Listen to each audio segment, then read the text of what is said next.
Hey, hi, hello, and good afternoon. My name is Amanda, and welcome to Harmony Portal Tarot Live. Welcome back to both me and all of you. How's it been going? We are live from my new space. This is going to be what it is. This is my old tarot table, as you can see right here, as I knock some cards on the floor. If it wasn't an Amanda live stream, there wouldn't be, cards being knocked on the floor. So that just happened. But yes, it's a very small, like here. Now I'm at the wall. Like I can almost reach. Okay, I'm touching the wall. Almost reach. Look at that. Almost. Like it's so tiny. But it's mine. And my dogs are in their crate right below us, like literally right below us. So if they like do whatever, you'll hear it like in stereo, like full stereo, surround sound. But yeah, this is it. At least for the time being. I'm still kind of throwing around the potential garage idea, but I don't know. I can't really get on board with that because it's freezing in there. It's like 45 degrees in there in the summer and probably colder than that in the winter. I'd have to be running a space heater at all times, and there's no natural light. We don't have any like windows in our garage doors. 3 sides of our garage are literally completely underground. So it's literally like a cave. So I mean, it's good for like the boys with their music stuff. It is so hot up here in this landing. Holy cow. It's really good for their music stuff. We have the drum set, and Wrigley's starting. He built his own computer. He built his own, with my husband's help, guitar that he got for Christmas, like the parts. And I'll have to have him come on here and show it to you guys sometime. He's so proud of it. He started playing it yesterday, and he's already learned like 4 songs, like at least like the beginning parts of 4 like rock songs that are very common that you would probably recognize. He's so like excited to be on that little journey. But yeah, we are here.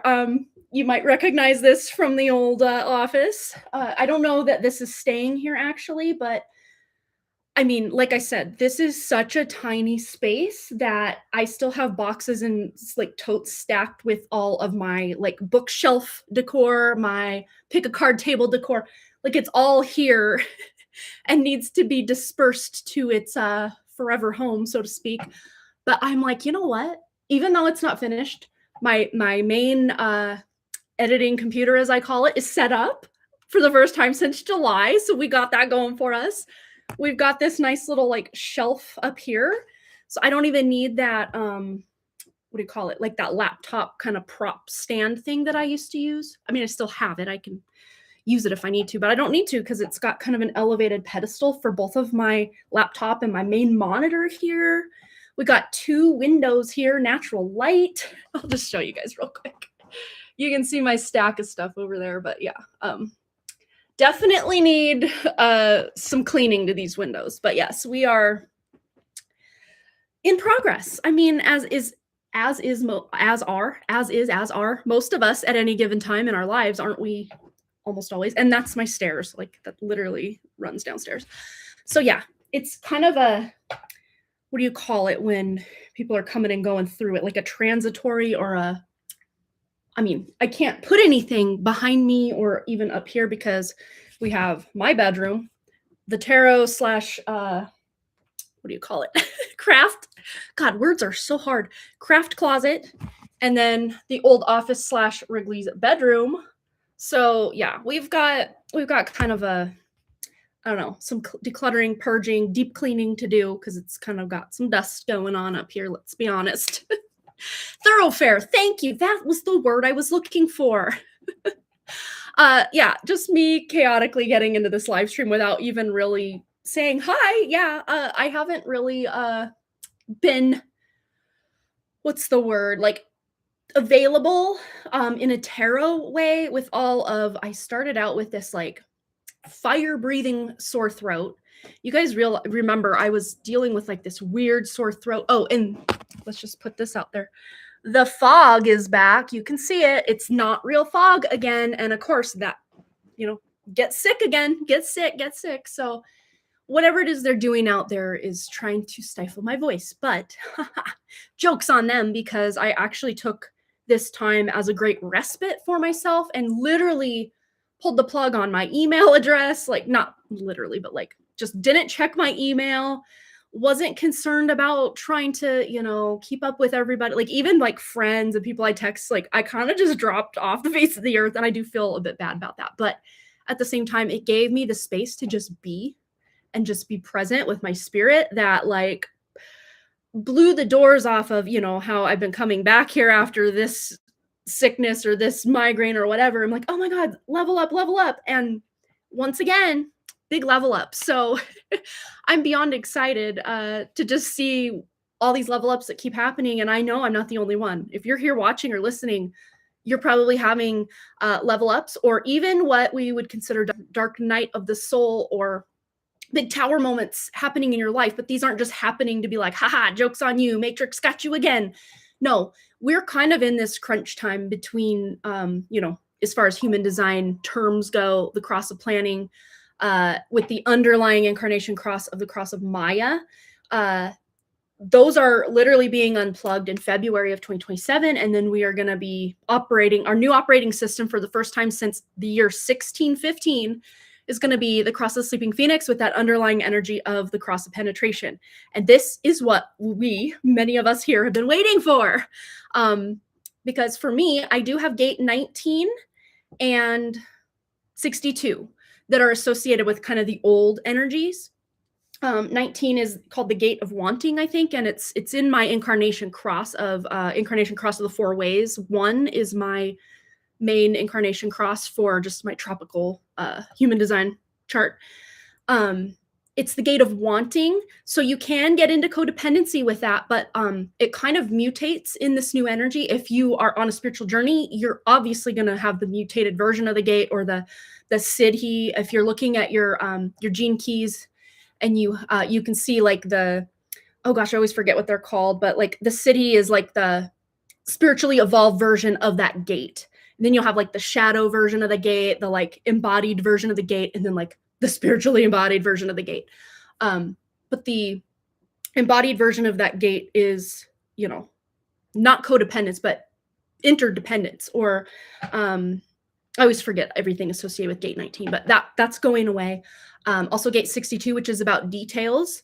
Think corporate America, just like these detailed accounts of everything. Like there's so many freaking details, which works for me as far as like my storytelling and stuff, but I don't need that as like the underlying operating energy, because all it did was keep me in mental loops. But with this cross of the sleeping phoenix, we are moving from a mental chatter capacity, whatever. He knows I'm live. It's like, so the mental chatter is moving to, rather than thinking or trying to process or analyze something, you're going to just move into knowing, especially if you have gates associated with knowing. My gate 34 is connected over to the gate 57. I have that channel in my chart. 34 is one of the 4 sleeping phoenix crosses or gates. It's 55, the gate of spirit, 59, the gate of intimacy, I think is what that one's called. 34 is the gate of power. Love that I have that one. And then gate of 20, and 20 actually creates a channel. And 20 is about being able to be in the present moment. So when that background frequency across the planning, cross of Maya is unplugged, we will be able to embody the now moment in ways that we've never been able to have access to previously, since the year 1615. So anytime you've incarnated since 1615, you probably have really struggled, even if you're someone who's more quiet and contemplative like I am. Quiet and contemplative, all you do is talk, Amanda. Of course, because I'm live.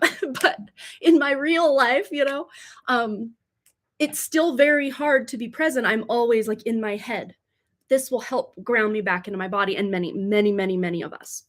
So I have that gate, one of the 4 gates of the sleeping phoenix, and then I have all 4 gates of the cross of penetration, which is that underlying kind of the structure of this system we're moving into. So I'm, as part of my incarnation in this life is to help build the new reality. Not single-handedly, I'm not some savior. No, we don't need saviors. As the Hopi say, we are the ones we've been waiting for. And it's about waking up to our inner power, our inner guidance, our spirit, and allowing our spirit to take the lead. Whereas the cross of planning, underlying cross of Maya that we've been in, had the ego running the show front and center in the driver's seat, hitting in the back seat to get the kids to shut up. And in the back seat, where's your spirit?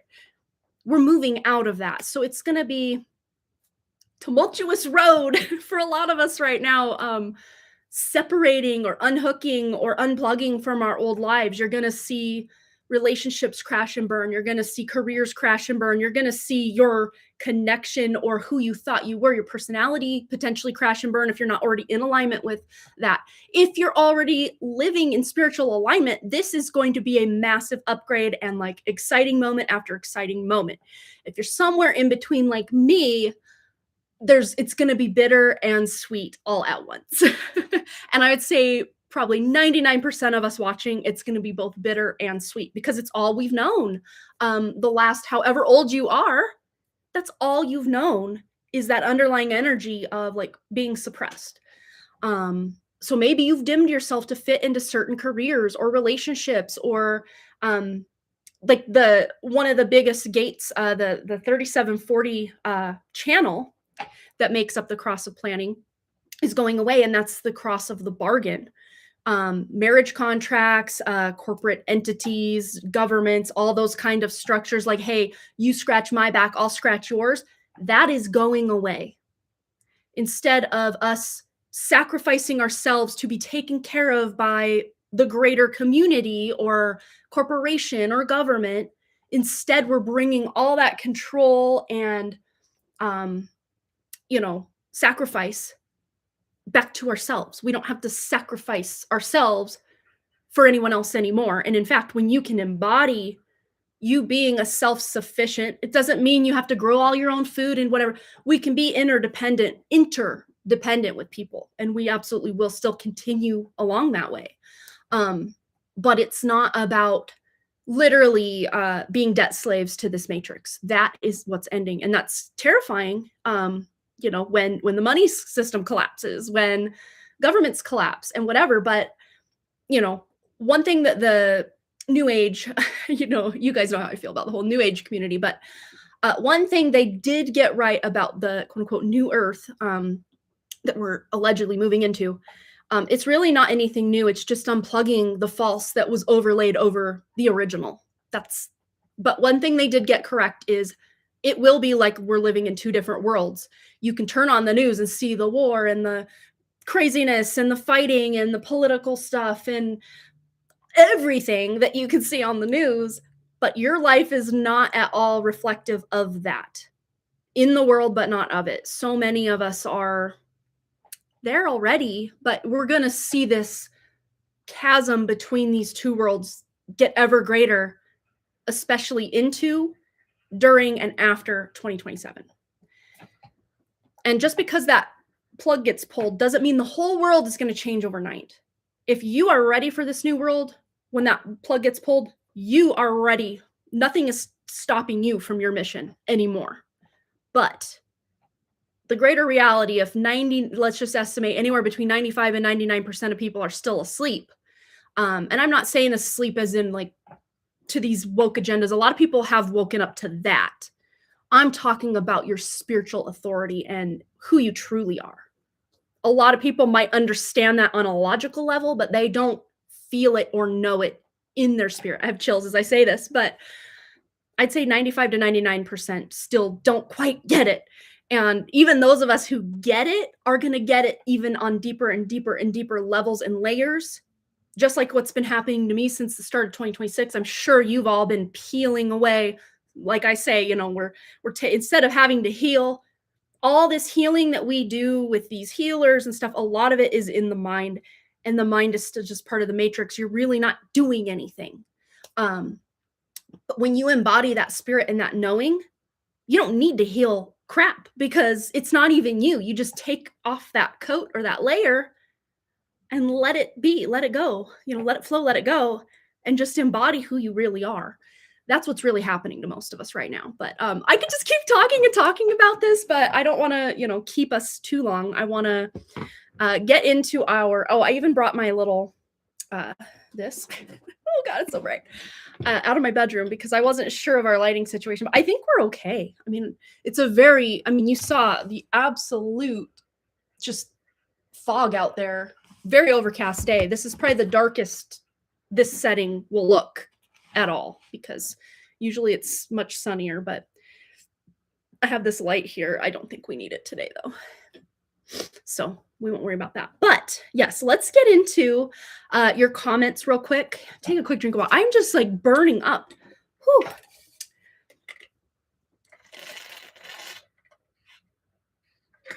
Sorry, my straw came unattached in there, so I'm gonna have to fix that at some point. But let's catch up on comments. Let me do some shout outs, say hi, since I've been ghosting you guys this whole time. I'm so sorry. Linda's here. Hello. Varsha's here. Welcome, welcome. Neelam, welcome. I hope you're doing well. I haven't seen you in so long. Oh my gosh. Welcome back. Welcome back. Canary, hello. Michelle Lynn, hello, hello. Brianna's here. Hope I didn't skip anybody so far. Yes, hello, hello. Everyone's saying hi. Yeah, very cold. Sending donation for one card. Yes, we will catch up on that list here shortly. Solar Siren actually donated for our 1313 that didn't happen because I was otherwise disposed with not only a sore throat, but I think it was either Thursday or Friday. I can't, the days, you guys, time and days just run together now. It's so hard to distinguish one from another. But one of those days I then got a migraine that lasted days and days again. So that was fun.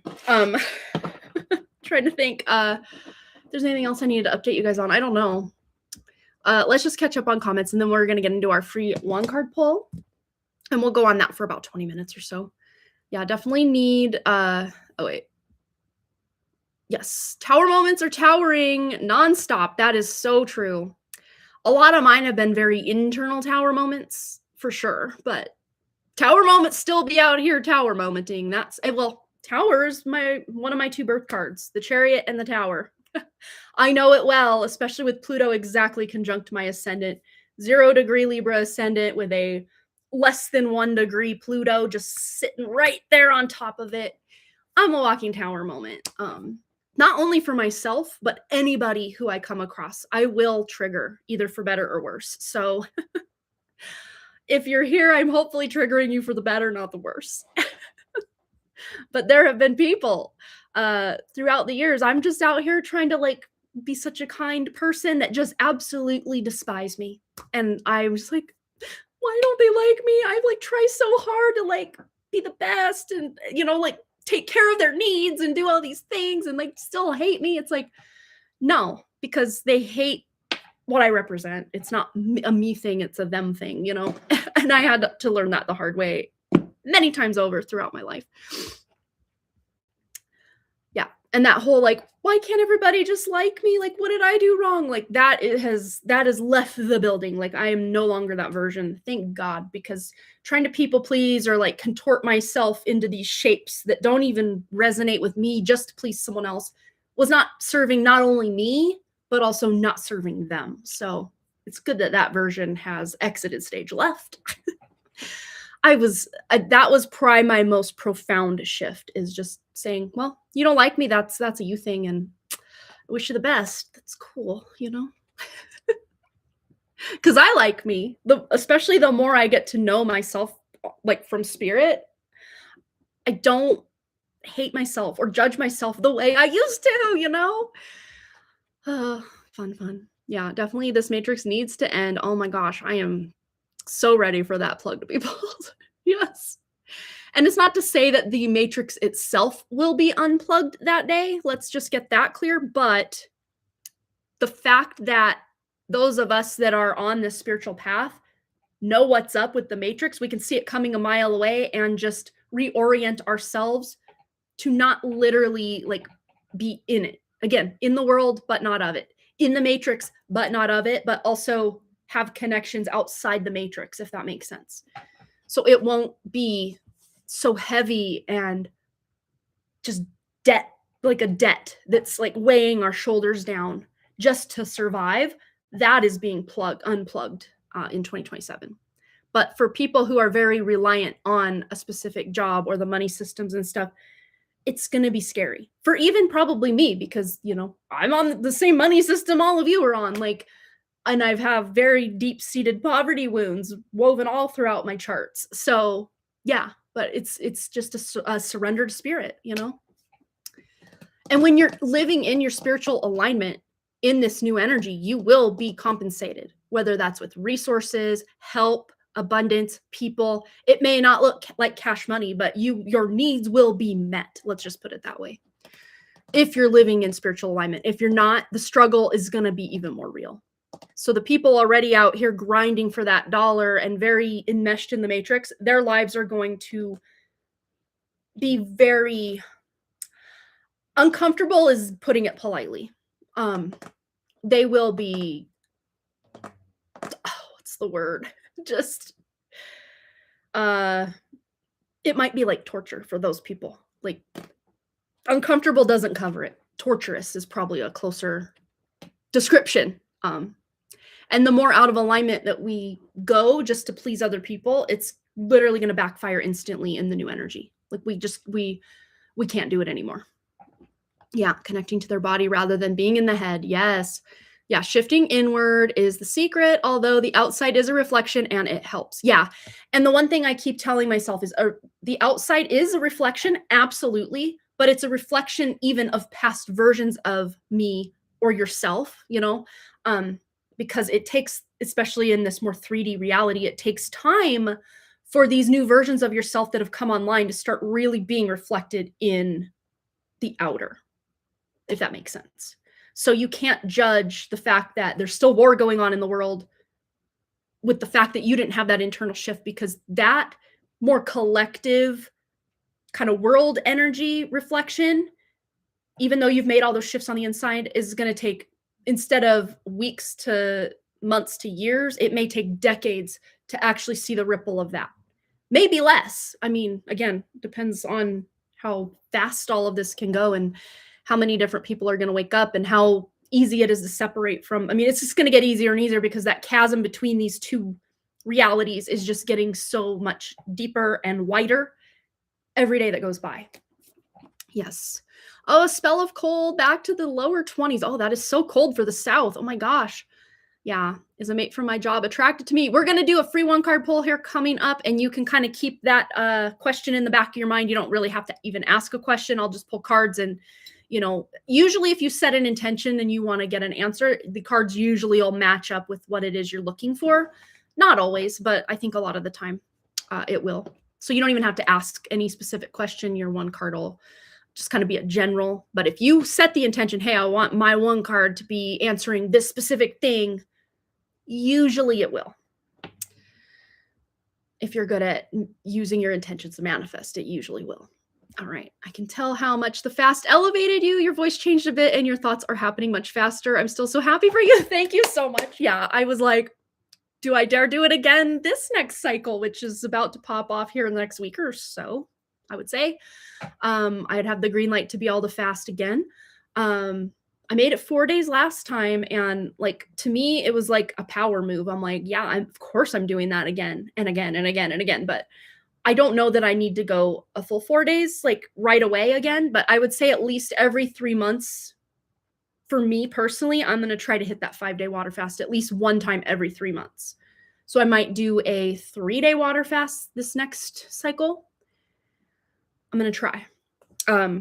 Yeah, especially with just that mindset that I had going into the last one that just kind of somehow disembodied itself, like that, like fear of like, I hate being hungry. What if I'm hungry? Like, it just almost decapitated itself. So I could just go in and like, yeah, I'm kind of hungry right now, but like, so what?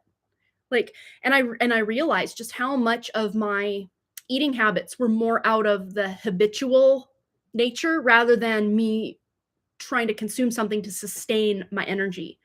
It was a lot of it is just tied into the habit of, well, this time of day, this is what I do. I go into the kitchen and I get all the stuff out to make my lunch and I do this and I cut up my avocado and I do that. Like, so much of it's just a habit rather than, do I actually need to fuel myself right now?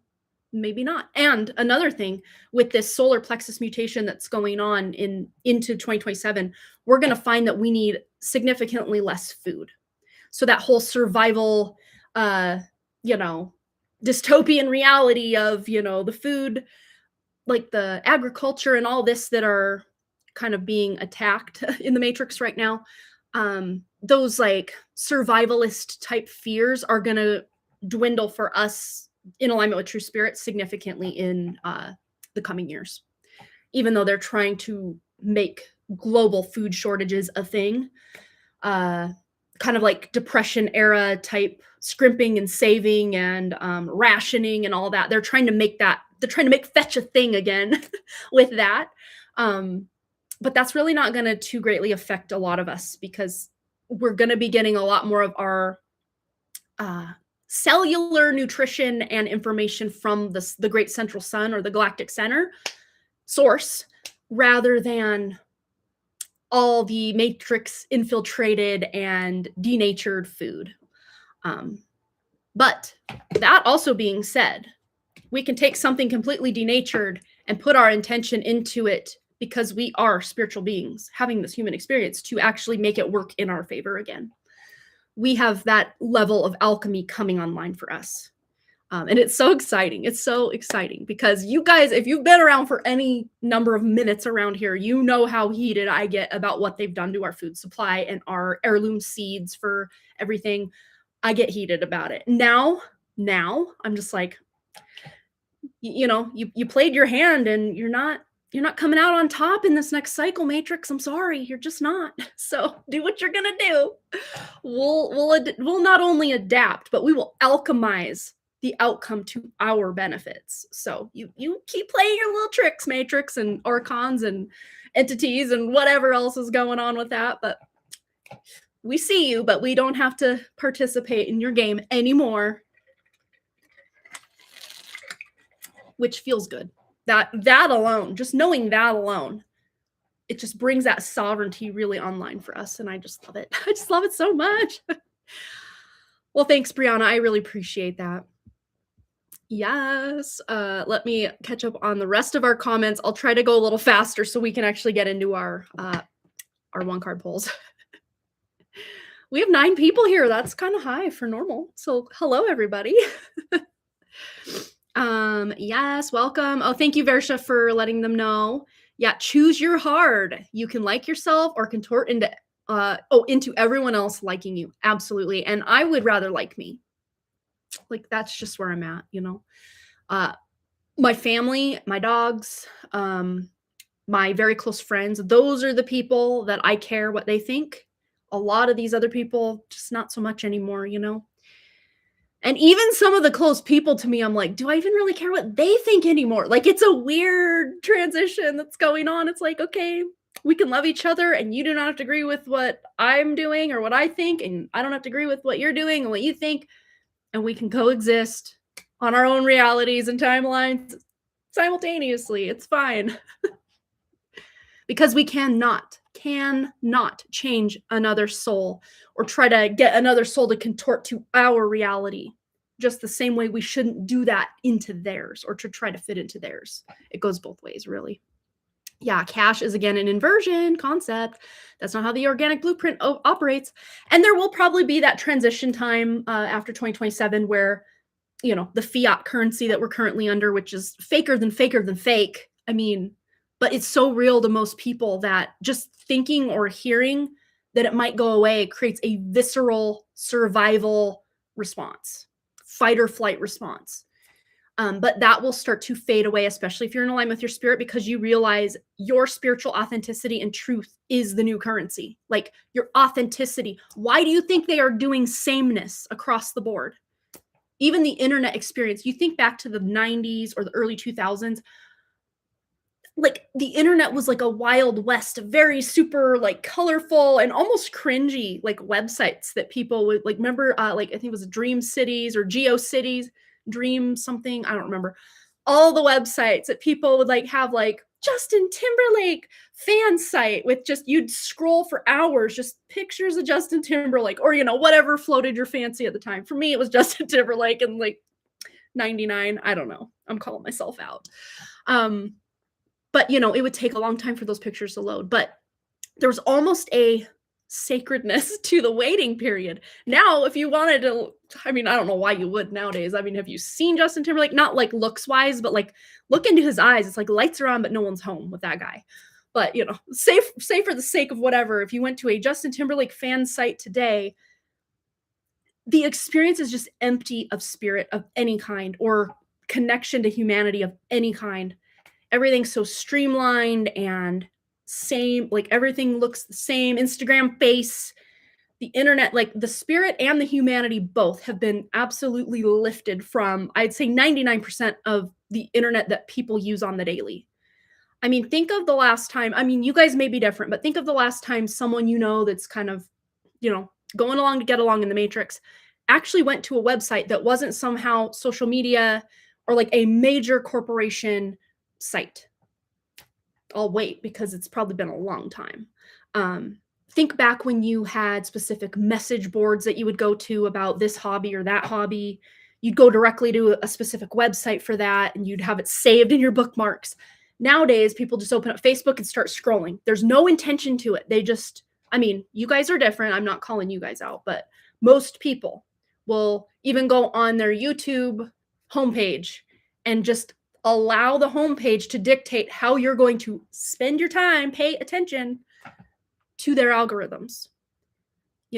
Again, just like in the world, on the internet, you can be in the world, but not of it, and use the internet rather than allow the internet to use you. You can use AI. It is a great tool. We've had many discussions on AI. And you guys know where I stand with the root of AI. And if you don't, find my, it's either my webinars playlist or whatever, the root of AI, whatever, go find that if you want to know more about it. But it's just like the internet. It's just like a hammer. It's just like a pen. They are tools. It is how you use it or allow it to use you that makes all the difference. So I'm not going to be one of these people out here that's like, death to AI. Like, no. I mean, if you actually realize this whole matrix is set under the umbrella of AI. It's considered AI. The matrix is artificial intelligence, net, put over some original blueprint. So we've been dealing in AI for a very long time, but because it exists, we can use it to our advantage. Justin and I were talking, Solar Siren and I were talking about this yesterday. It's like, just because it's there doesn't mean you have to like shun it forever and never use it. Actually, it's a great tool, especially in this very technocracy kind of energy that we're finding ourselves in with Rahu and Aquarius right now in Vedic astrology. It can be a really great tool to, if you're using it to analyze or for data points and you're not using it to outsource your creativity, which is a branch of your authenticity, which is a branch of your spirit. But if you are using it for like crunching the numbers or analyzing your birth chart or, but of course, this is something I told my mom.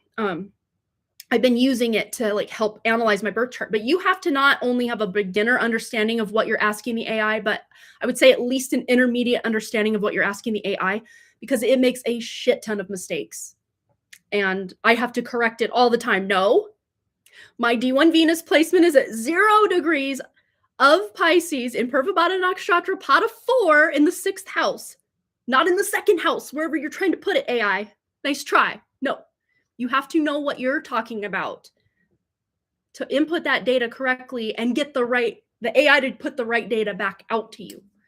So whatever you're researching using AI, make sure you have a strong intuition, strong discernment, and at least a intermediate level understanding of what it is you're researching before you just, I would say never blindly follow AI, but especially you're plugging all these numbers or crunching all these numbers and just expecting it to know what you're trying to accomplish. Again, you use the AI, don't allow the AI to use you. Yes, I could just soapbox all day. You guys know me. Uh, ooh, for the one card pull, can our word be matrix? As in we are breaking it. Let's do it. Yeah, start putting matrix in the description. In the chat. Put matrix in the chat. That lets me know you want a free one card pull. I'm going to still catch up on these comments, and then we're going to get right into it. This will light a fire under my butt to just get going, even though I just want to hang out and talk because I haven't been here. I am just so high on life right now.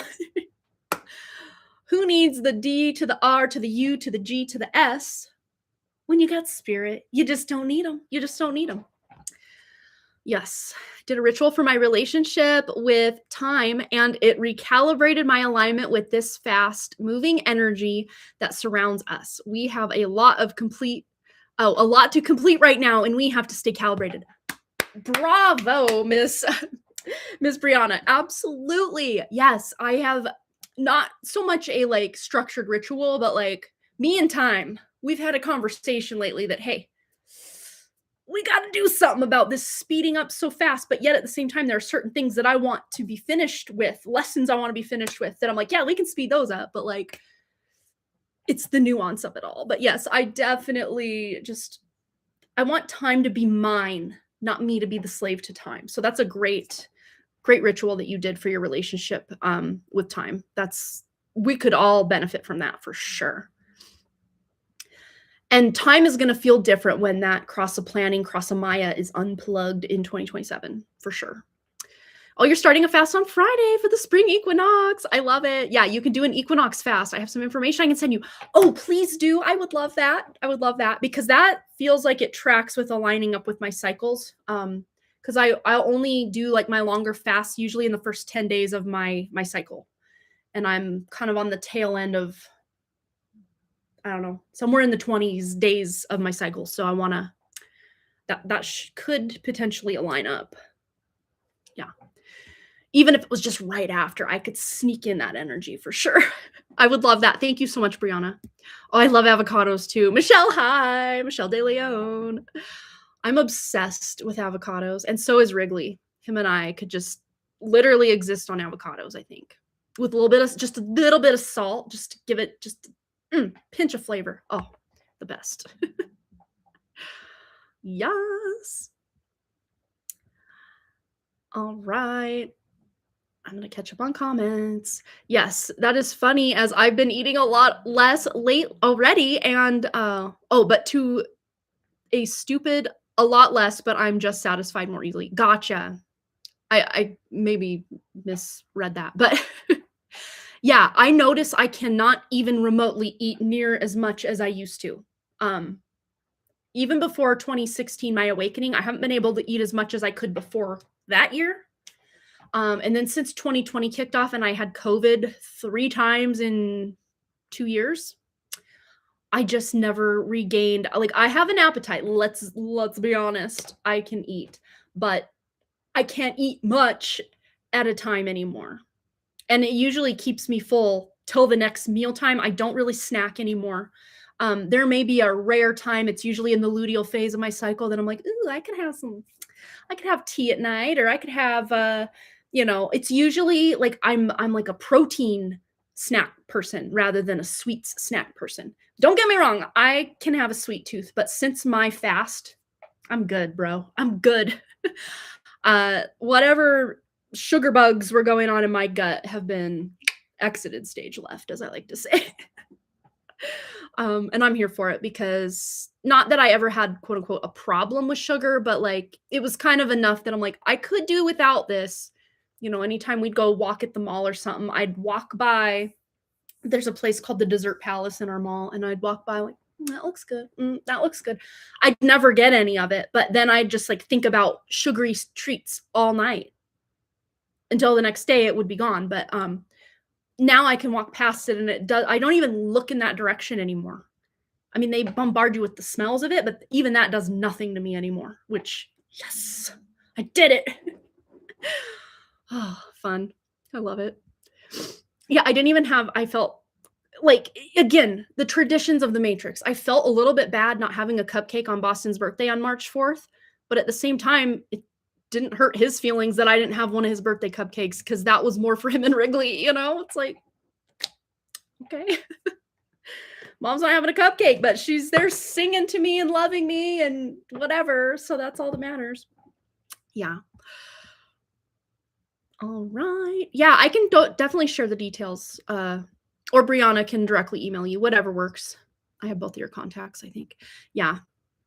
Yeah, actually did the alchemy into action yesterday when I went out, ate something not aligned with my body. That's awesome. Not that you ate something not aligned with your body, but you did that alchemy. I love it. Yeah, I'm in the same exact place. My mind is sovereign. The closer you get to your spirit, the more and more others become expendable. We chose this life. And this is something I've had to come to a realization in my own life. Me trying to keep myself small or dim my light or not go fully in the direction of my mission to please other people is not only hurting my mission and my spirit, but all the people that could benefit from, my mission, specifically my book series and the community I'm going to be building around that. I'm taking away from those people and what I incarnated to do just to please one or two or three or five people makes no sense. And in fact, I learn as well that me dimming my spiritual light to keep others safe and warm and happy and comfortable is not doing their spiritual mission any favors either, because they're meant to have that discomfort potentially so that they can grow in their own direction, friendships and just relationships with food and time and people in our lives. When we take back our spiritual sovereignty, it's no holds barred. And we may lose people we love or jobs that we really resonated with at one time, or living in a specific location that once was great, but even though you don't want to leave it and it's very comfortable, maybe you're being called across the country or to a new country, or, it's going to be different for each of us. But when you're having this just battle between head and heart, or between your needs and someone else's needs, unless those needs are your literal children that live under your roof, your needs are more important. And I would even beg to differ that your children's needs are more important than yours. They're not.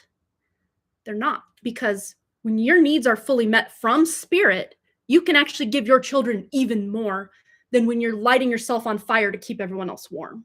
That's kind of like my new catchphrase: light yourself on fire to keep others warm. We're not doing that crap anymore. We're not. Yes. Yeah, we are made of stardust equals pure gold frequency. I mean, yes, absolutely. Oh, it does. A math problem that's twisted. Kay and I have done it. It fails. Yeah, I mean, you gotta know, especially if you're like using it for math purposes, you kind of gotta have some like error, or what's that? Error on the side of caution, or like realize it's probably gonna, especially if it's a huge equation of like astronomical proportions, it's probably off by some matter of numbers, I'm sure. So just take all that with a grain of salt, especially if in your gut you're like, that doesn't make sense, or that doesn't sound right. Trust yourself over a machine. Yes, it has access to all that information, but it doesn't have a spirit, and you do. And remember, all the information that AI has access to is contained within this matrix system. It can't access spiritual information. That's your job. And no AI can ever do that job. You can never outsource your spirit to an AI, or even another spirit, another person. Because no one knows your spirit better than your spirit, right? But yet we, as humans, will outsource our authority of our own spirit to doctors, to governments, to tarot readers. We do it all the time. And, I kind of almost look at it as like a kind of spiritual training wheels that eventually we won't need it as much. But if we need it in the transitory times, of course, lean on those doctors' recommendations, lean on your tarot reader, lean on whoever you need till you can really get that internal spiritual self-validation machine running like that well-oiled machine that it should be and could be. Then you can stop all the outsourcing. But even if you are outsourcing and that doctor's opinion doesn't quite sit right in your gut, or you get a tarot reading from someone and you're like, but I don't think that's my path, I think this is my path. Always, always, always, always follow your gut, your intuition, and your spirit above anyone else, even if they're a professional in the field, or no. Your spirit is the highest authority and the biggest professional in the field of your spiritual journey, above and beyond anyone else's. Not that your spiritual journey is more important, but just your spiritual journey for you, and then their spiritual journey for them, and vice versa. You know, all the things. You know what I'm trying to say. Yeah, and then it will even argue at time. Did that last year. Yeah, Matrix. Here we go. I see lots of matrices. So we're going to start pulling some cards. I think we're going to do the Oracle of the Seven Energies with, it's a 2-for-1 special. So you get one of each. We're doing a 2-card pull. I just pulled that right out. You didn't even see that coming, did you? All right. We're doing a 2-card pull. We're going to start with Linda. And if you see that I have skipped you, your matrix password there, if you see that I have skipped you, please hold tight, because sometimes I see them on the back end of YouTube Studio in a slightly different order, especially if you and someone else pushed enter at the same time. I might see them in a slightly different order than maybe you see in the chat. So keep that in mind. I'll do a roll call usually at the end. So we're at 45 minutes. So about an hour and 15 minutes in, we'll stop our polls here. But I'm trying to keep them concise and short and sweet. I don't know. Should I try to set a minute timer and just try to test myself, see if I can do it? See if we can get to everybody all in a timely manner? We'll set a 1-minute timer and just see how I do. Okay. I will set it once I pull the cards, not while I shuffle. So you get like a full minute reading, if that makes sense. All right, for Linda. So we'll pull one card and then the tea leaf for Linda in alignment with her true spirit. There it is. And then we'll set the timer. Boom and go. Okay. We have Spirit of Gratitude and the Sun, happiness and well-being. And I know you literally have a sun as an S-O-N. There are some really happy times coming up. We have the Spirit of Gratitude with the number 43, which adds up to a 7. There is some massive spiritual progress here. And it's really funny because this is like a lotus flower coming, like basically crown chakra energy going on here. But I almost saw this ear as like this ear as the handle of a teacup almost. Does this not look like a teacup with like a lotus flower floating above it, kind of? I don't know. That's kind of how I read it. And I just heard spiritual tea. So you may be coming to some spiritual realizations. The sun will illuminate the darkest of any confusion or secrets, mysteries. There is some illumination coming to just I'm seeing like a 2 of Swords mixed with the 7 of Cups energy in your life. You're going to get some massive spiritual clarity on certain areas of your life, Linda. I did it. Yes. We'll be ready to go for the next person here as well. So let's do Brianna. She is next. Of course, we're going to start the timer after the cards are drawn. In alignment with Brianna's true spirit, what does she need to know right now? Boom. And anything else Brianna needs to know right now? Ooh. Whoa, you get 3 of these. Holy cow. Okay, starting the timer.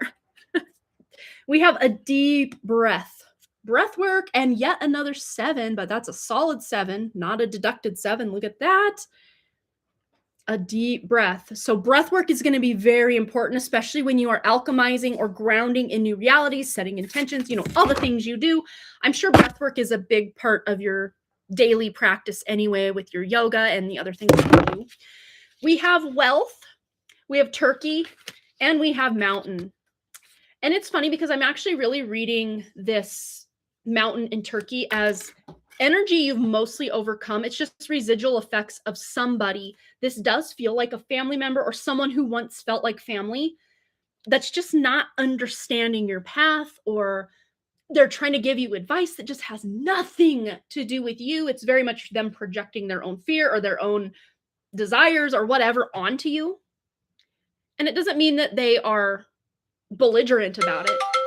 It may just be that they're very like, oh, well, if I were you, I'd do this kind of offhand comment. You don't have to listen to them because they have no idea what the amount of embodiment that you're already at. They have no idea. But this is going to bring you wealth and you will overcome a major challenge. again, this is already in progress. This is not some new obstacle thrown in your path. This is something you've been chipping away so much that you are literally chiseling this mountain into a beautiful sculpture. But it doesn't all have to happen at once. And in fact, you've been working at this for lifetimes, is what I'm hearing, and you're finally going to have a breakthrough. We went a little over on that, but 3 cards came out from the tea leaf, so we had to do what we had to do. Okay. Next, we have Gitaleka Ray. Hello, my dear. Welcome. All right. In alignment with Gitaleka's true spirit, what does she need to know right now? What does she need to know right now? Ooh, this one. Okay, setting our timer. Trying to stay on track. Okay, we have Beyond the Ordinary with the 45. And we have Target, a goal-oriented person. You're going to be reaching your target or your goal in a very out of the box way or a beyond the ordinary kind of way. And this goal may even be putting some limiting beliefs or ways of operating old bad habits to rest once and for all, so that you can overcome something that has been holding you back for at least the last 5 years, if not most of your adult life. You're going to be able to put this specific habit to rest. And it really does feel very cerebral, very much like mental chatter or limiting beliefs or poverty wounds, that kind of thing. Yeah, just like a lack mentality potentially, or and lack doesn't necessarily have to be cash money. Lack of love, lack of belonging, lack of insert whatever that might be here. You're overcoming this. Sorry if that is loud. I'm going to turn it down. For those that have headphones, sometimes these things can get loud, and I apologize. So we're going to turn her down a little bit. Okay. Next, we have Hey, aka Marlene. In alignment with Marlene's true spirit. What does she need to know? And here it is. Okay. Starting timer. So we have Valley. Deep personal strength and peace that assures success, mixed with the storyteller with the number 17, which is the star card in tarot, but it adds up to an 8, which is about finally taking action. This does not mean you literally have to be writing books unless that's something you're really excited to do, like me. But this is literally just the story of your life. And at this point, you have a blank slate here. You have a full inkwell, a feather quill, the key to unlock what it is. What do I even want to say on this page of my life? You have all the tools and resources because you do have that deep personal strength and peace that will assure you success in whatever story you are looking to tell through your legacy, through your life, through literal stories or self-help YouTube channels, whatever it is that you're trying to do to help others through story, whether that's your personal story or character story or helping people step into their own story. You have success here. I love that for you, Marlene. Very cool. My dogs are being very good and quiet. Aren't you, Ruth? Aren't you, Peanut? His name's Arthur, but I call him Peanut. He's baby. All right. Versha for Kashvi. Let's get a card for Kashvi. In alignment with her true spirit. And another card. Oh, there it is. Oh, 2 cards. Okay. Starting timer. We're like on task today. I am proud of me. Okay. Oh, she also has the Beyond the Ordinary card and that 45, which adds up to a 9. Closing cycles. She has parrots. Someone will gossip all of your secrets. Again, this is not as doom and gloom and as extreme as you think. This is just somebody who is jealous. Again, there's that jealousy energy, but this is being put to rest. A chain of events that will affect your life. This is what's going away because this energy is about closing out cycles, leaving your life. And this definitely is pointing to this like middle school transition time where someone who was just like, whispering mean things in your ear, whether they were across the room or right next to you, or you just got a bad vibe from someone. This is a girl specifically. You're going to literally be able to move away from this person, break the chain, and not have to worry about struggling to just stay off this person's radar or be nice to them or whatever. They are literally leaving your life. Oh, we did that. Oh, we ended right on time. Look at that. Okay, for Versha, get all our cards put away. In alignment with Versha's true spirit, what does she need to know right now? Thank you, Linda. I love your energy too, my dear. I'm so glad you're all here today. I'm so glad I can be here. But in alignment with Versha's true spirit, what does she need to know? Versha's true spirit.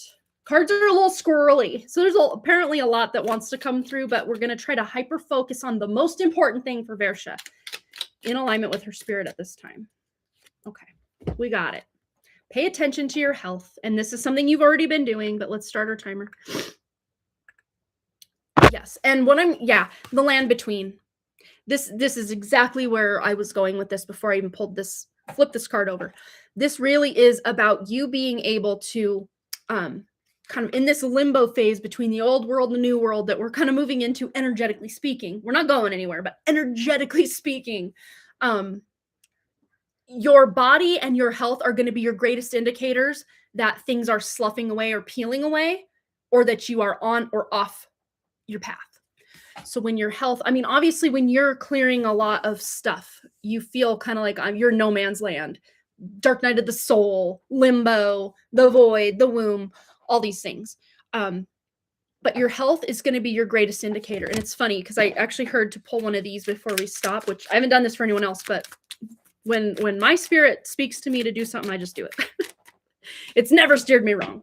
And we have origin. It's about to go off. So, okay. We have the origin card with the 22. There's that repeating 22. Initiation, creativity, and vitality.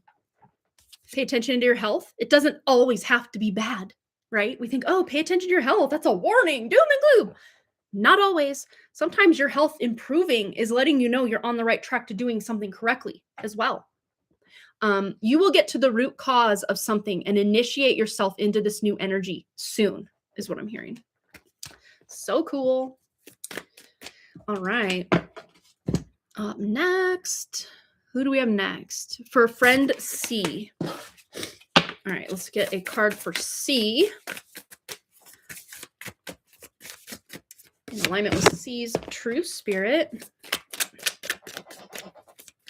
My chair just squeak, squeak, squeak. Here we go. For C, we have fire, strong emotion, passionate, love or hate, and a deep breath. Okay, so if C is going through a time of a lot of emotional ups and downs, goods, bads, everything in between, getting into breath work, stilling the energy with the breath, not stealing, stilling, just to get still, to get present, to embody. Not stillness meaning you can't do anything, but stillness meaning getting in connection to the breath and the spirit. Breath is spirit.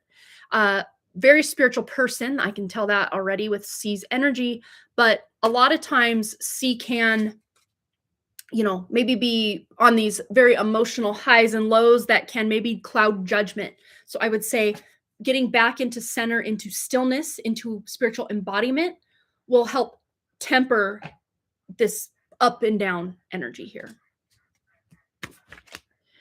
And I forgot to set the timer, so I think we're about a minute, if I'm guessing correctly, because the reading was pretty to the point. Okay, who else? Matrix for Solar 7. I guess we're going to pull your tea leaf first, and that one, it wants to come out. In alignment with Solar Siren's true spirit, what does she need to know? Oh, and you get 2 of these. You're the first one to get 2 of these cards. We're going to start our timer. First one that came out was scissors, disappointment and some affair, but this to me is cutting it off. Cutting off something you know is no longer good for you. But again, if these are cords you're removing from someone, I say don't cut those. First, pull all your energy back to yourself through those cords or cords, and then return all their energy back to them through that cord or cords. Then remove it by the roots from you, from them, cauterize that, send that cord back to spirit, and then allow your true spirit to fill in where those roots were to reclaim that energy. And any of your energy that you pulled back into your field, it's alchemized and transmuted back to what you need it for, because that person was kind of taking it on loan. Someone's name comes to mind, Natalie. We have the 18, the power of purpose. You're right on target. So tuning into the power of your purpose. There's your life path number. 18 adds up to a 9. And you're in a 1 year with a 1 universal year going on. So, but that still means there's just a little bit of energy you're closing up. Again, this does not mean you have to uh never speak to your mom again. That's not what we're talking about, but there's still like more layers to come up that you can clear at this time. And then we have that one energy with earth magic. So if you can connect to the earth, your kitchen witch magic is perfect way for you to connect to the earth and to ground yourself with the food that you're providing, and just that alchemy that you do. You're just right there. You got it. But if you can also get out in nature and literally put your feet on the ground, bare feet, like that is so beneficial to you at this time. Love it. Love it. Ooh, putting them away. This is a collective message. It fell to the floor. Slippery energy, seeing beyond. We are getting glimpses, but they are like fleeting or they disappear real quick. But we're all getting glimpses into beyond this matrix reality at this time. And then we have 36, and I just heard 369. If you want to understand the workings of the universe, understand the numbers 369. All right. I know that's not the exact quote, but Nikola Tesla, if you're interested. Let's see. Anyone else? Michelle Lynn. All right.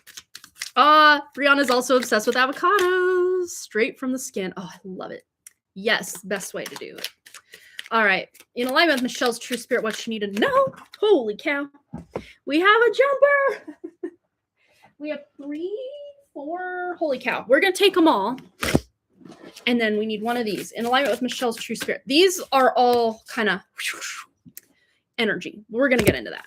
All right. Anything else Michelle Lynn needs to know? Boom. We have sacred reverence. Let's start our timer. I just already heard you're seeing and hearing life in a completely new way or through a new lens. And we have the 47, number 47, which adds up to an 11. What do we got going on here? We have teardrops, great personal sorrow, hammock, taking a vacation physically or mentally, casket, something going out of your life or the end of a situation, and cobweb, protected from negative forces beyond your control. Okay, this makes total sense. So you may feel like you've been in this kind of limbo energy for a while, and when is there going to be an end in sight? There are certain patterns, habits, situations that just are not serving your life. And the more you have to show up for certain people, jobs, things that are out of alignment with your spirit, it's going to get more and more difficult to find the willpower to, pull up your bootstraps and just endure it. So you may be asked at this time, if you can, to take some sort of vacation or staycation, physically and mentally, to be able to reset your energy and just be in your own aura, your own energy, to realize, what is it that I want? Not what this, family member expects, or this boss expects, or this friend expects. What is it I want? And there's a lot of a big clearing of emotions coming up for you. Or maybe if this already sounds like you've been going through this, this is on its way out. And you can actually see those lessons as feel grateful, even if certain people acted like a butt, or, situations didn't go the way you wanted. You can be super grateful. Thank goodness that person showed me their whole ass so that I got the memo. There was no guessing or wiggle room left. I knew what to do. It could be a person, a situation, a bad habit, whatever the case may be, but you're moving into this, feeling just so grateful that certain things happen so you could be this better version of yourself eventually, if that makes sense. Hopefully it made sense. Okay. Let's see. Yeah. What's with all the people who feel offended if we don't eat due to allergies or some other personal reason? I know. I used to get that all the time when I was vegan for 4.5 years. And I was not one of those preachy vegans that, oh my God, I'm vegan, I can't have that.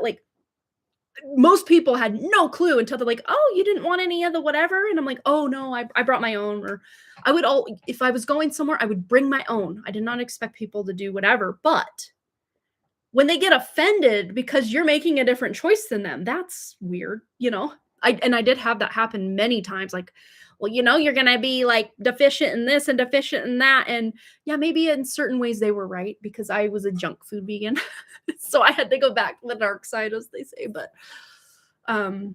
yeah, I did need that hard reset from all the suffering of the factory farmed food I'd been eating my whole life. I did need that hard reset 4.5 years being vegan. But then COVID hit, and it was like my body was screaming for eggs specifically. And then I did incorporate like more red meat and stuff. Chicken is still really hard for me. It's so full of sorrow and misery and antibiotics and all the rest of the stuff they pump it with, hormones. I can't like, and anyone else out there, just feel when you're eating chicken nowadays, like the texture is like almost 3D printed or something. There's something off with the chicken. I mean, there probably already has been for a very long time. They've modified it and genetically altered it so much that it's not even anywhere near its original genetic makeup. But lately I just can't do chicken anymore. And weirdly, with both boys, when I was pregnant with both boys, I had a huge aversion to chicken both times. So at least for my self personally, I think I'm phasing that out fully for once and for all. Because every time I try a little piece of it again, I'm like, yeah, I remember why. Like, ew, no. I don't know what it is. There's something off about it. It ain't real. Those mother freakers ain't real. The lady on the plane. Oh my gosh, yeah. I was faced. Oh wait, I totally skipped way a lot of the chat. Let me go back up. Yes. Yeah, it was 6th grade math problem. Oh my gosh. Oh, from her math league contest paper. Gotcha. Ooh, Linda loves the tea. Oh, Matrix for Canary. Let's get Canary some cards. In alignment with Canary's true spirit. And this is probably the last one we'll do. So apologies if there's any after Canary. I'm now a minute over my 20-minute. And I did good sticking to the timers today, but I was chit-chatting for a minute there. So I apologize for that. In alignment with Canary's true spirit. Message. Okay. Starting timer. Staying on track. Feeling good. Okay. We have the oracles. We were just talking about tea, and look, now we have tea. The oracle's gift for Canary. We have the 37, which adds up to a 10, which adds up to a 1. You are on the right path regarding some aspect of your life with the arrow. And look at that bright yellow sun. That's something we don't see often, because the sun now is like a bright white, like spotlight in the sky. It doesn't even look the same anymore. But this arrow, you are on the right path spiritually. And it's maybe specifically with your spiritual gifts, or just pointing your focus, you're spending your time, you're paying attention, developing.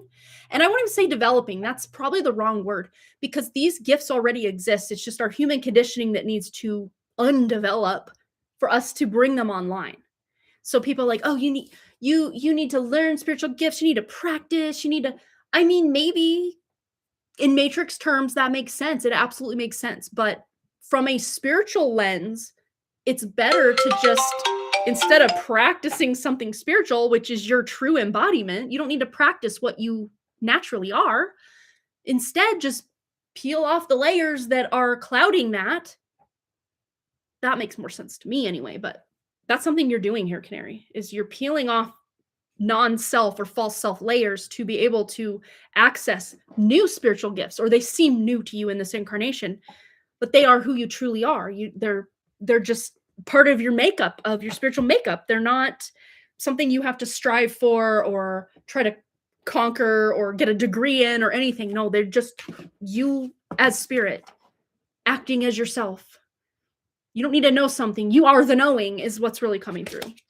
And then a tall tale is on the back. So unbelieving, or stop believing the things about your humanity, your spirit, yourself that you've been told or have told yourself about, oh, I'm not worthy, I'm not good enough. You're putting all that in the trash can and realizing just how freaking amazing you are as yourself, your true authentic expression of spirit, which we all have a different one. There's no two spirits incarnated that have the exact same mission, the exact same tastes and likes and dislikes, and no two of us are exactly the same. We may have some people that we're in like super alignment with, but if we all had like the exact same blueprint running, it would get boring real quick. So it's beautiful that we all have kind of nuance. Even if we do feel very aligned in major ways, we all have kind of our own special flavor of how we embody that spirit,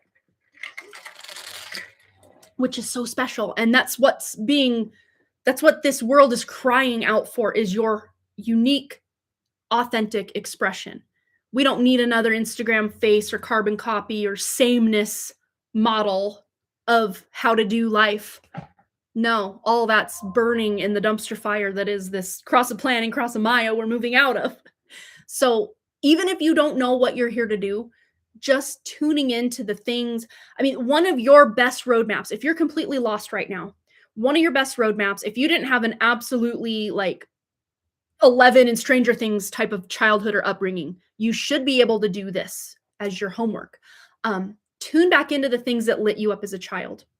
And one thing that, two specific things that I used to absolutely enjoy that actually tie to my mission are every night before bed, from probably age 5 or 6 through like almost high school. Every night before bed, when my brother and sister, we would share a room a lot of times just so we could all hear the story. I would make up this, I had this whole like, what do you call it? Like a recurring story.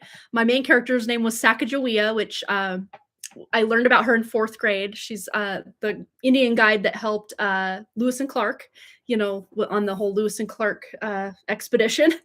My character was not her, but it just had the name Sacagawea because I thought it was so cool. I'm like, that is the best name ever. And she had this best friend named Joy, and they'd get into all these antics. And Sacagawea had this like really crazy big family: Rodney, Lulu, oh gosh, what was her other brother's name? Jason, and their little brother Johnny. So she had 4 siblings, so one of 5 kids, which to me that's a huge family. And she'd get into all these antics, and every night I would be like, okay, do you guys want to hear the one where she goes to her friend's birthday party? Do you want to hear the one where she gets stranded on a mountain? Or do you want to hear the one where, and like my brother sometimes would want one version, like, oh, I want them stranded on the mountain. And my sister's like, no, we want the slumber party one or birthday party. And so I'd kind of have to be like, okay, so we'll tell half this one and half this one, and then tomorrow we'll finish it up. Like for years, that's how my bedtime was with my brother and sister. And sometimes I tell a totally new story. I just make it up on the fly every time. And I had them laughing. I had them like probably crying. No one admitted it, but I heard sniffles from time to time, you know, whatever. And I would do all these voices. And Jessa was here for the voices. The whole time when I went to Miss Montana in 95, Jessa's mom, my mom, me and Jessa, we all went together because my mom like has the worst sense of direction, and she'll be the first to admit it. But, so, you know, Jessa's mom drove because she's like she used to, I don't remember if she drove truck, like long haul truck, or if she just went with her husband that did, or boyfriend at the time. Jessa will have to correct me. I can't remember. But, so she was like great at knowing how to navigate and get where you need to be. And we were in my mom's, her 86 Taurus station wagon at the time in 95. And so Jessa and I, if you guys know anything about the old Taurus station wagons, the very back, there was a seat, but it faced looking out the back window so you could watch, you know, out. We sat back there and we laughed and giggled and we made up stories. And I was like this little 3-year-old or 4-year-old baby talking in a baby voice. And it's like, I found all this wadded up green garbage in my mom's purse, and to do her a huge favor, I like threw it all away and whatever. But just like in like a total baby voice. And I just had her rolling. I was rolling. Our moms were laughing. We made up all these stupid little songs. Like, that's my jam. That was my childhood. Telling stories, having all these weird voices. But weirdly, like at school, I'd hide a lot of that away from people, and I'd just kind of be more shy or reserved and more observant of people. But when you and I were on the same wavelength, your color purple weird matched my number 7 18+5.com. Like we were just on a whole other level. That's why Jessa and I still vibe today. Oh, she drove trucks. Okay, I figured, I wanted to say she did, and then she went with her husband. Yes, that tracks. But Jessa was there for the founding story of it all. But I came to the realization that not only am I going to write my series, but I'm going to be the voice for my audiobooks. I don't need to hire an actor. Like I got that down. I got that ready to rock, you know? Yeah, like I can do it. And I always wanted, when I was a kid, little kid, I wanted to be like a cartoon voice actor. Like I thought that would be like the coolest job ever until like life happened, you know? But who says I can't still do that, you know? I don't have a lot of little kids in my story, but I can still chameleon my voice if I have to. So I will. I just prefer to talk in my actual voice, which you're hearing right now. But yeah, if I'm sad or happy, my voice does change. That's funny because Brianna picked up on that earlier today. But yeah, that's just 2 little clues into my childhood of what is my mission. So you can use kind of that example. And I used to love again, stories and songs and whatever. I'd ride my bike up and down the road through the trails at the end, like wooded trails at the end. And I'd just be literally having this movie play out with my story. And I was the character riding her bike away from the whatever and like creating these worlds just in my own world. And I'm sure anyone that I rode my bike past was like, is she okay? Is she like screw loose? What's going on with her? But I barely even knew someone was standing there watering their flowers. I was just in my own world. And I love being in my own world because my own world is so cool. Not always, because, growing up, lifing, adulting, it can become a haunted house. It can become a bad neighborhood in this world as well. But I would like to be able to bridge the gap from the haunted house, the bad neighborhood, dealing with life's ups and downs through that lens of story and spirit. Like, I have stories to tell. So that's what I'm going to be doing. Have been doing, but I'm going to do it even harder now. Yes. All right. Oh, she's here. Is it Shandy or Chandi? Oh, Chodney. Chodney. Oh my gosh. I'm butchering her name. I'm so sorry, but I'm glad that it resonated for her. Hopefully. I think it did, maybe. Yes, we did Canaries reading, and then I went off on a tangent. Like, if anybody is confused about your journey, start at your childhood and remember what lit you up back then. Because usually, even if it's not the exact same thing, there are elements of that you could incorporate, because that was you speaking from your true spirit, because you didn't have all this programming and shaming and cultural I don't even know, brainwashing over you yet. So look, that's the best place you can look. That's the best place you can research what your mission is go back to your childhood, especially when you were just doing your thing and happy and vibing, doing whatever it was. For me, I already shared that. I mean, that wasn't the end all be all of who I was as a kid, but it was a pretty big part of it. Ask anyone that knew me growing up. They would all say the exact same thing, I'm sure. She was always singing and dancing and spinning around and making up stories and funny voices. And anytime there was any kind of like public like rock music or, band, like a band, my mom used to work at this bar, but they'd open it up during the day and they'd have these like dances and stuff.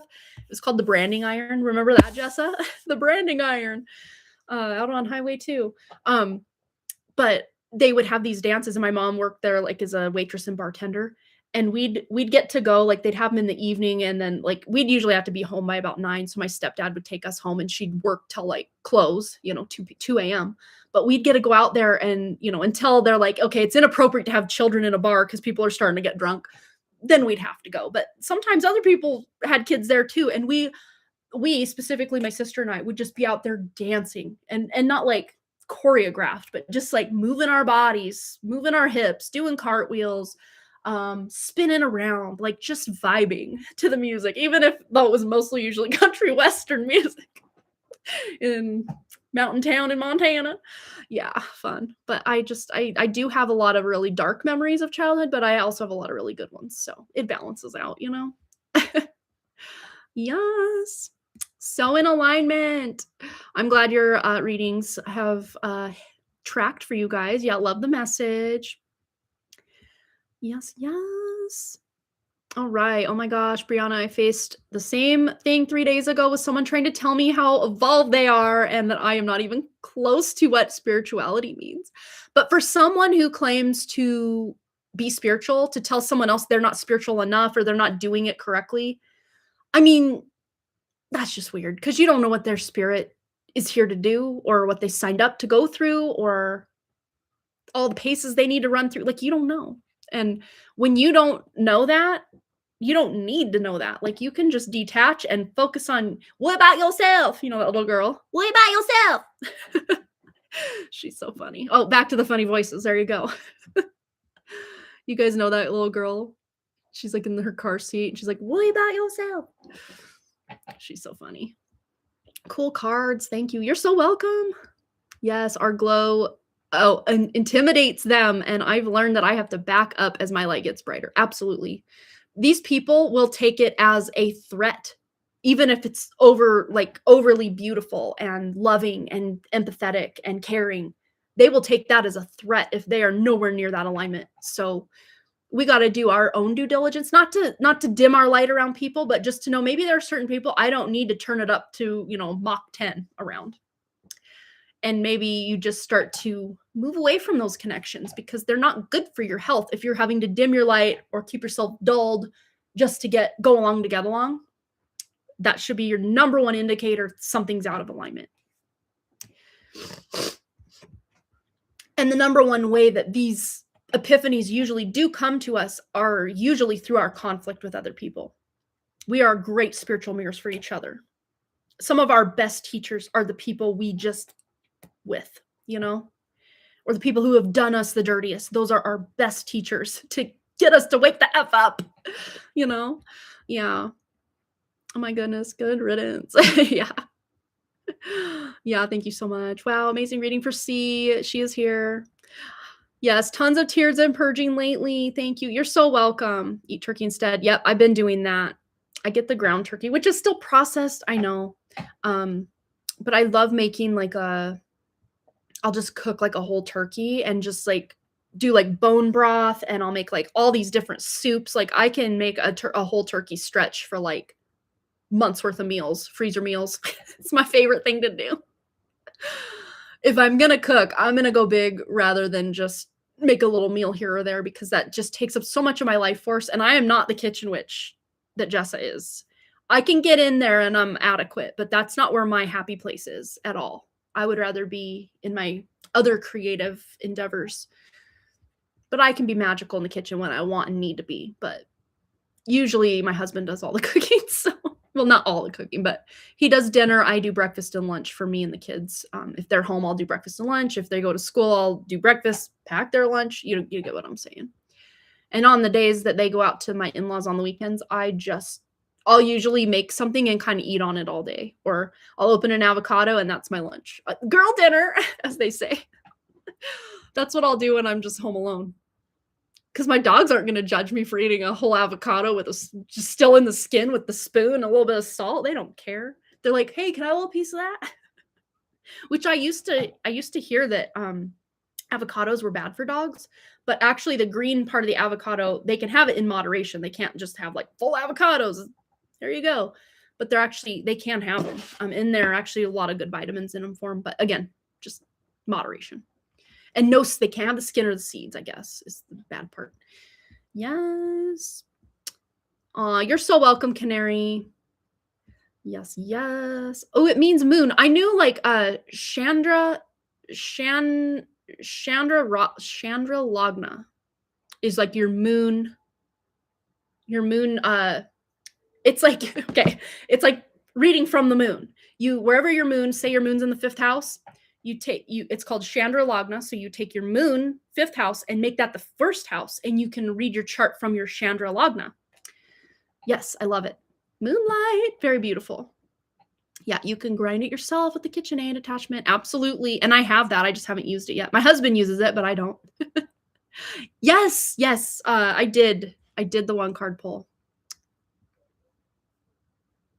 Oh, I did not do your paid reading. I'm like, wait, I thought that you liked the tea that we were talking about. No, I did not do any donations yet. I've just been flapping my gums again. So we're going to be getting into that. I'm going to actually update our list. I think we only had 3 that I know of. Jessa holdover from Friday's Divine Feminine that I never was live for. Brianna for a full read, and then Linda for her 1 card.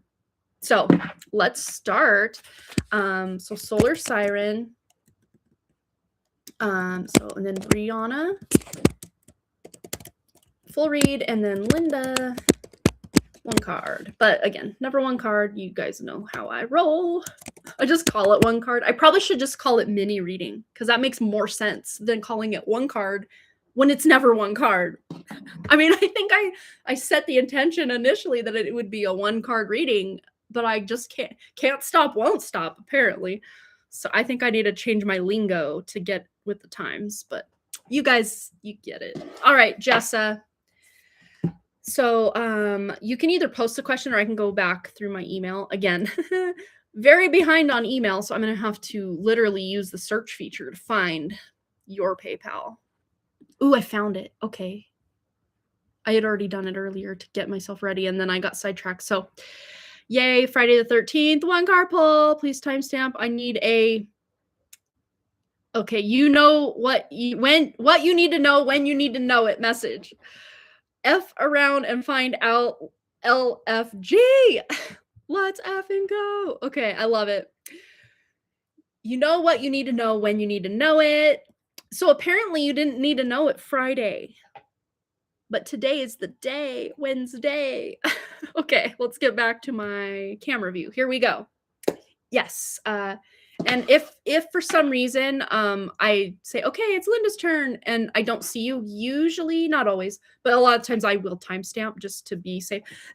If I post those timestamps or not is another story. Half the time I forget, but usually I have the best of intentions that I will make that timestamp and then post that timestamp. Past you really is so smart. I mean, so is future you and present you. So go, Jessa. Ooh, and I just heard start with the Angel Dreams Oracle. So that's what we're gonna do. Okay, for Jessa, what does she need to know when she needs to know it? F-A-A-O.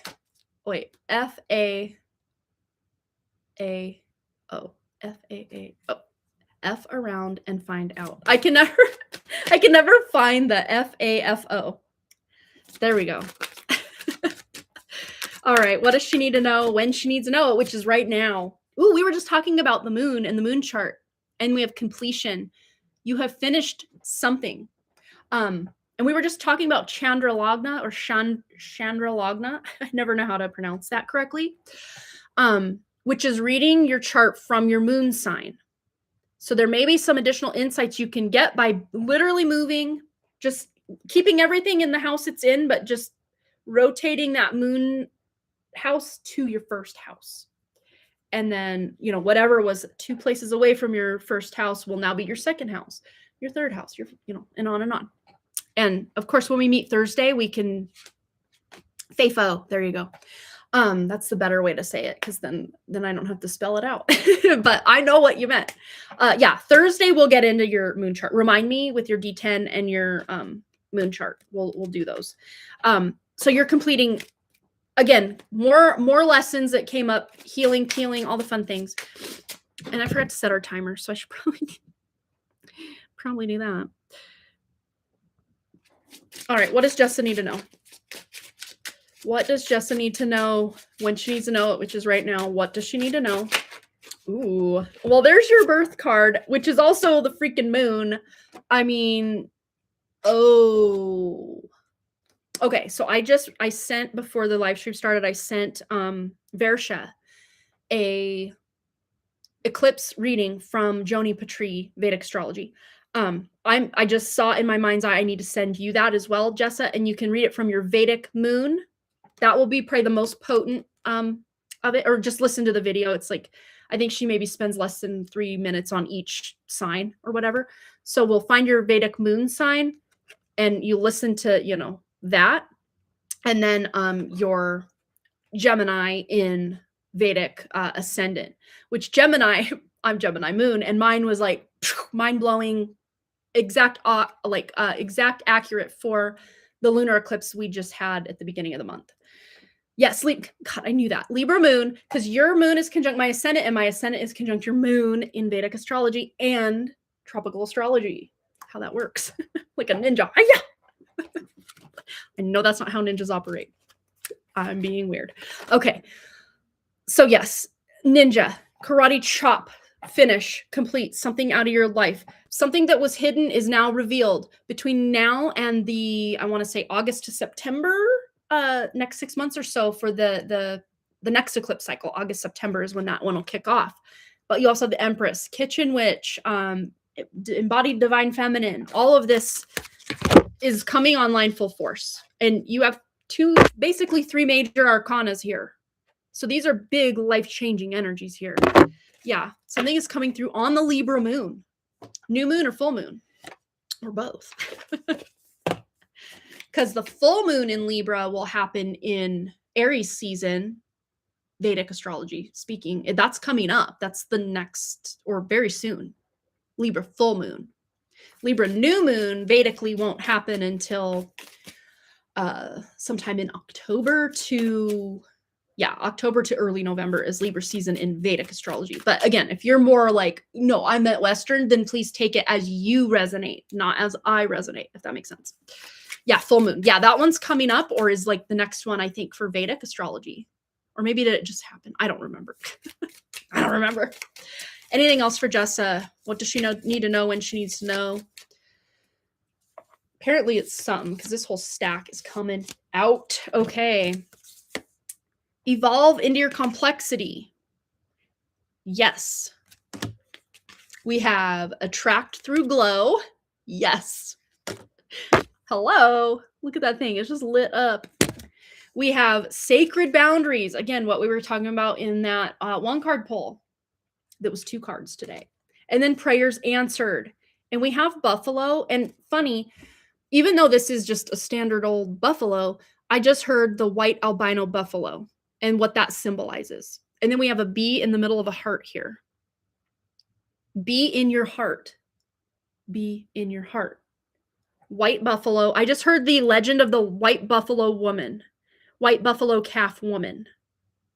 I'm pretty sure that's a thing. Look that up. Homework. You get some homework. Because something associated with the legend of the white calf buffalo woman or white buffalo woman is playing out in your life right now. Because you're completing this matrixy fun time garbage that's been going on. And stepping into that white buffalo calf woman or white calf buffalo woman, white buffalo woman, whatever.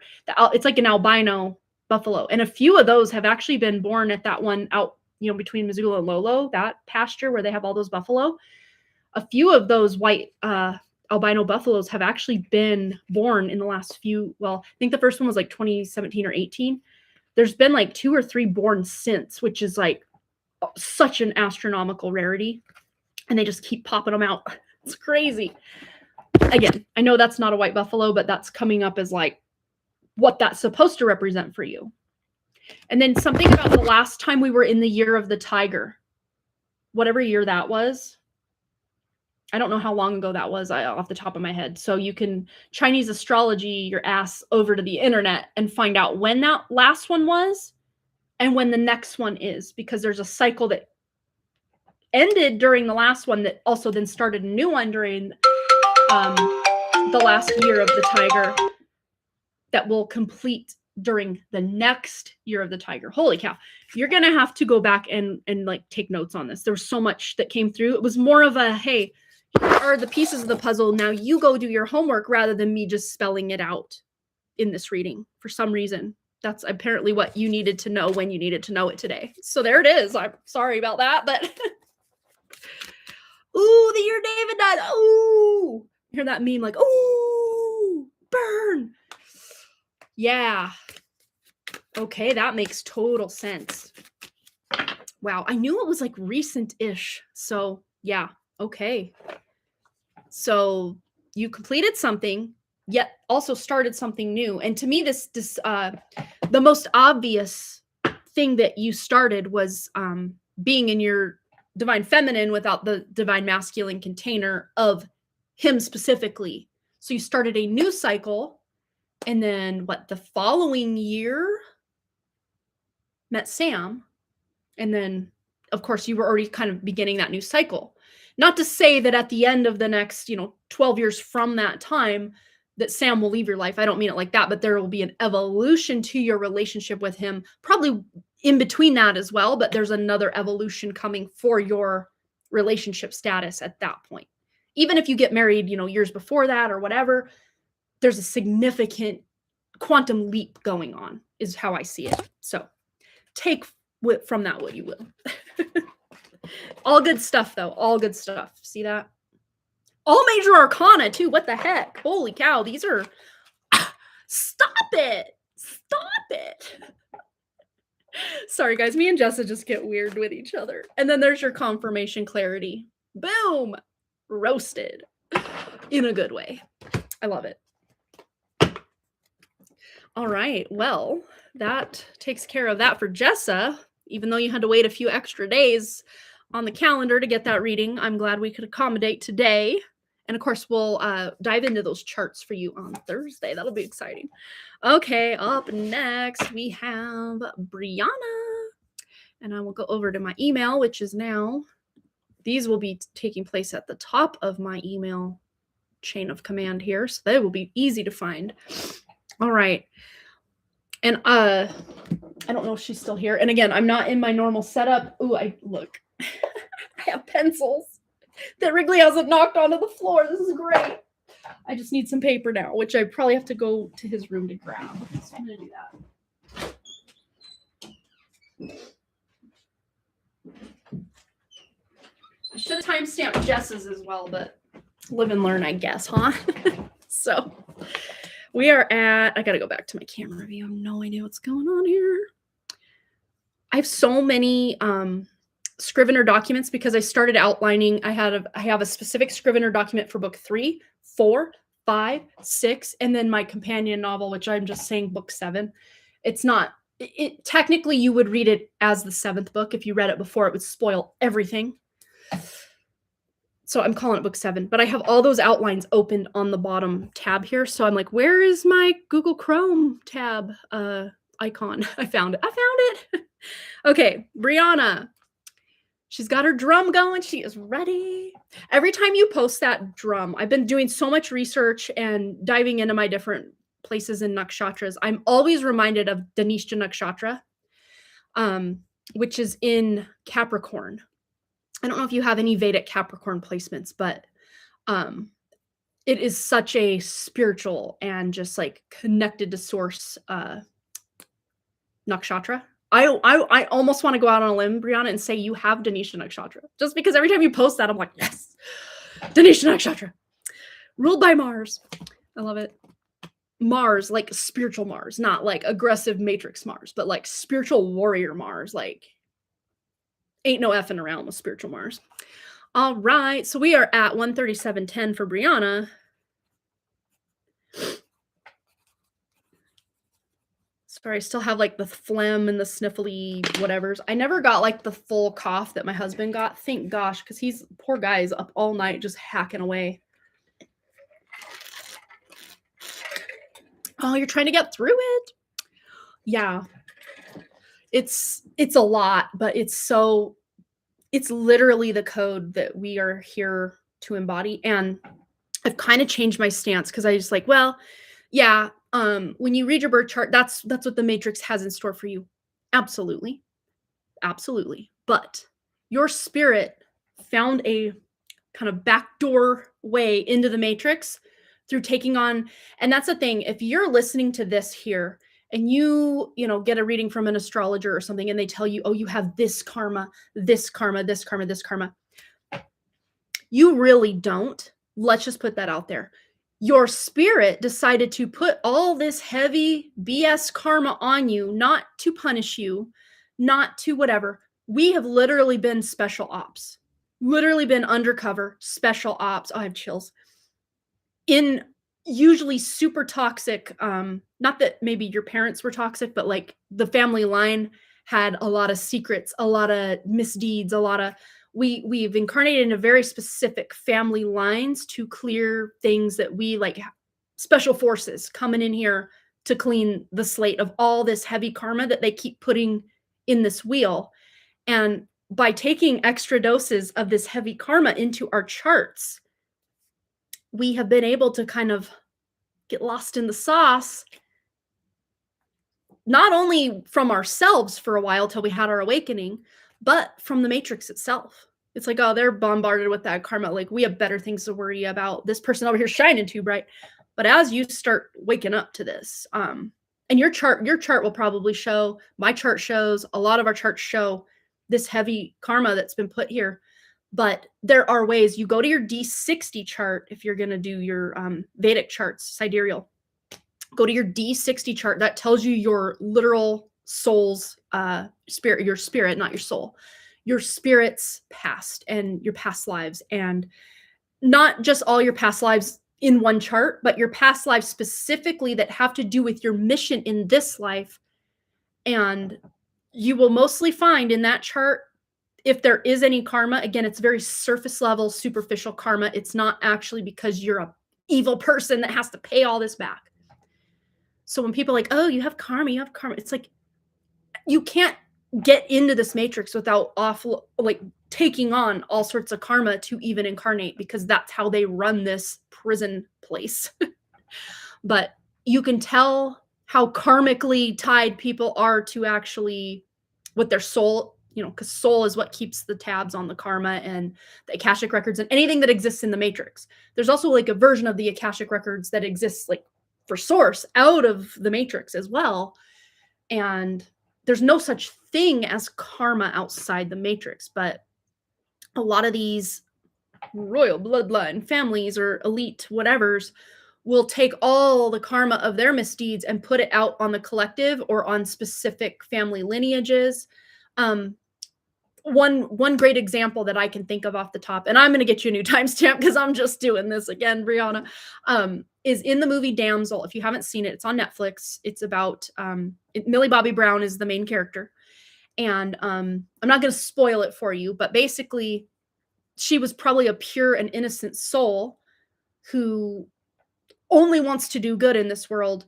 But because of a blood oath that was taken, her spirit maybe appeared to certain characters in the movie as very evil and tainted and someone that other characters needed to get revenge on because of this blood oath, blood pact that was made that had nothing to do with her. But because she had to go through the paces and prove her innocence, basically, she offloaded all that karma that royal family, royal bloodline put onto her, even though it wasn't her responsibility to do. If that makes sense. Anywho, new timestamp 141:57. I do that all the time, don't I, you guys? Okay, let's get back to it. Sorry, I just have too many fun downloads and tangents to go on, apparently. What a powerful retrograde this has been. I finally found my Vecna this week, and the Mind Flayer unfolded right along with it. I am thoroughly grateful. Please channel, oh my gosh, I already have chills. This is huge. This is huge. Please channel a message about the energy surrounding me, specifically about my tools I have at my disposal that I need for the alchemy. I already heard you are the alchemy. Obviously, you know that. But let's just see as far as all of this goes. And I'm already getting so much that I'm like, how do I even condense this into our time allotted? But we're gonna try. Let me go back and ask as we go. So uncovering, let's just get a message quickly around the Vecna and Mind Flayer revealing itself. And it's not that it revealed itself or himself or their self or whatever. It's that your spirit shined a spotlight on that. And a huge spiritual spotlight was actually shined for me. Oh gosh, what day was it? But the sun was exactly on 0 degrees Vedic sidereal Pisces on my chart ruler, Venus, in my 6th house. And it blew the doors off of things that I just didn't realize. It was the 16th. It was the 16th. It was 2 days ago. So I'm gonna restart the timer because I already went off on a tangent. Stop. Come on, Amanda, get it together. Okay, let's delete that one and go back. Okay, specifically a message about Brianna's version here of Vecna and Mind Flayer. Why this was revealed now.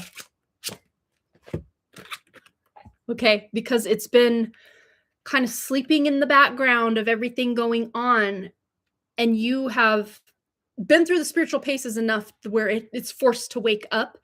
And now you are on the offense rather than being on the defense with this energy, whatever we want to call it. And I just like, Like just knowing, just having that epiphany, that illumination alone completely not only changed the game, but completely flipped it on its head, threw it across the room, and grabbed a new game off the shelf. Is how game changing this has and will continue to be for your life specifically. Just illuminating the fact that this Vecna / Mind Flayer energy, who, what, where, when, why, and all the questions surrounding it. And now you can be grateful because you see it. You can see it plain as day, and it can never hide from you again. It's there, and it's out in the open, and it's not as scary now that you can see it. I mean, you can look back and be like, wow, that was so hard. That was so scary. But now that you can see it and it's so tangible to you that it can never have that level of power over you again when it was in the recesses, in the shadows of your life. Message about the energy surrounding Rihanna. There are so many facets and details and rabbit holes to who and what you truly are on a spiritual level. It's like, where do we even freaking start? But it's like, to me, yeah, this is a card of confusion or whatever. Like, what do you want? It's like, what do you want? From the Notebook. It's like, well, what do you want? This really is about trying to boil it down to your mission and what it is that you are here to do and what you want to do. And when you can get the clarity, just having the clarity on where the haters have been hanging out in the branches of your tree, family tree, friend tree, life tree, whatever that looks like. The tree of life, somehow symbolism feels very relevant here right now. And I'm even like zoning in on this laurel leaf, which is about peace and protection. You can look up the symbolism of the laurel, but I mean, look at like the different, like the UN, I think, has the laurel leaf with like the flat earth map kind of in the middle. A bunch of these big global kind of conglomerates have the laurel leaf kind of almost acting as an Ouroboros or like an open Ouroboros around the world as their logo. What I'm getting to for this, especially about what you have at your disposal, your divine masculine, not specifically your partner, but your inner divine masculine, and your partner is a great reflection of that for you, but your inner divine masculine has your back, regardless of any external partner or situation or whatever. That's just added bonus cherry on top. And that's how you know it's real love, is you don't need each other, but you can kind of complement each other. It's not like you need each other to complete each other, but it's a great complement. His mission, your mission, complement. Not so much that, you getting together with him now completes you, so now you can finally do your mission. No, absolutely not. He's a great complement, cherry on top of what you already had and have going on energetically. And you being able to finally speak your truth or get the mission out there. That the tools you have at your disposal are your voice and your spiritual authority, your spiritual power. Back to the question so we can finish the other part of it. I don't want to leave anything out. The tools you have at your disposal. Yes. Your two biggest tools are your spiritual power and authority. Just literally embodying your spirit is one of the greatest tools that you can ever wield in this life. And the second is your voice and the power of your presence and your thoughts, your suggestions, your advice, your ideas. They carry a spiritual weight that most people just can't even come close to. I don't know how much more detail I can put into that. It's just very like cut and dry. Like you speak, that has like spiritual weight and authority behind it in ways that maybe you didn't feel it did in the past. But as we move, especially into this cross the sleeping phoenix energy, you're gonna notice people when you speak, people stop and look, like not in a fearful way, but in a daddy's home kind of way, but like also very feminine, if that makes sense. Because the feminine, it's even said with this cross the sleeping phoenix that the feminine is rising, because the feminine is what has the true, like, as far as like life force power, it's where the feminine is at. And I'm actually reading this masculine energy of the emperor as true feminine of protection and authority and power coming forward for you specifically, and also for the collective. But let's just see any other tools. Let's go to Dream Oracle. Any other tools Brianna has at her disposal after she's had this huge, powerful retrograde, finding her Vecna? What does she need to know?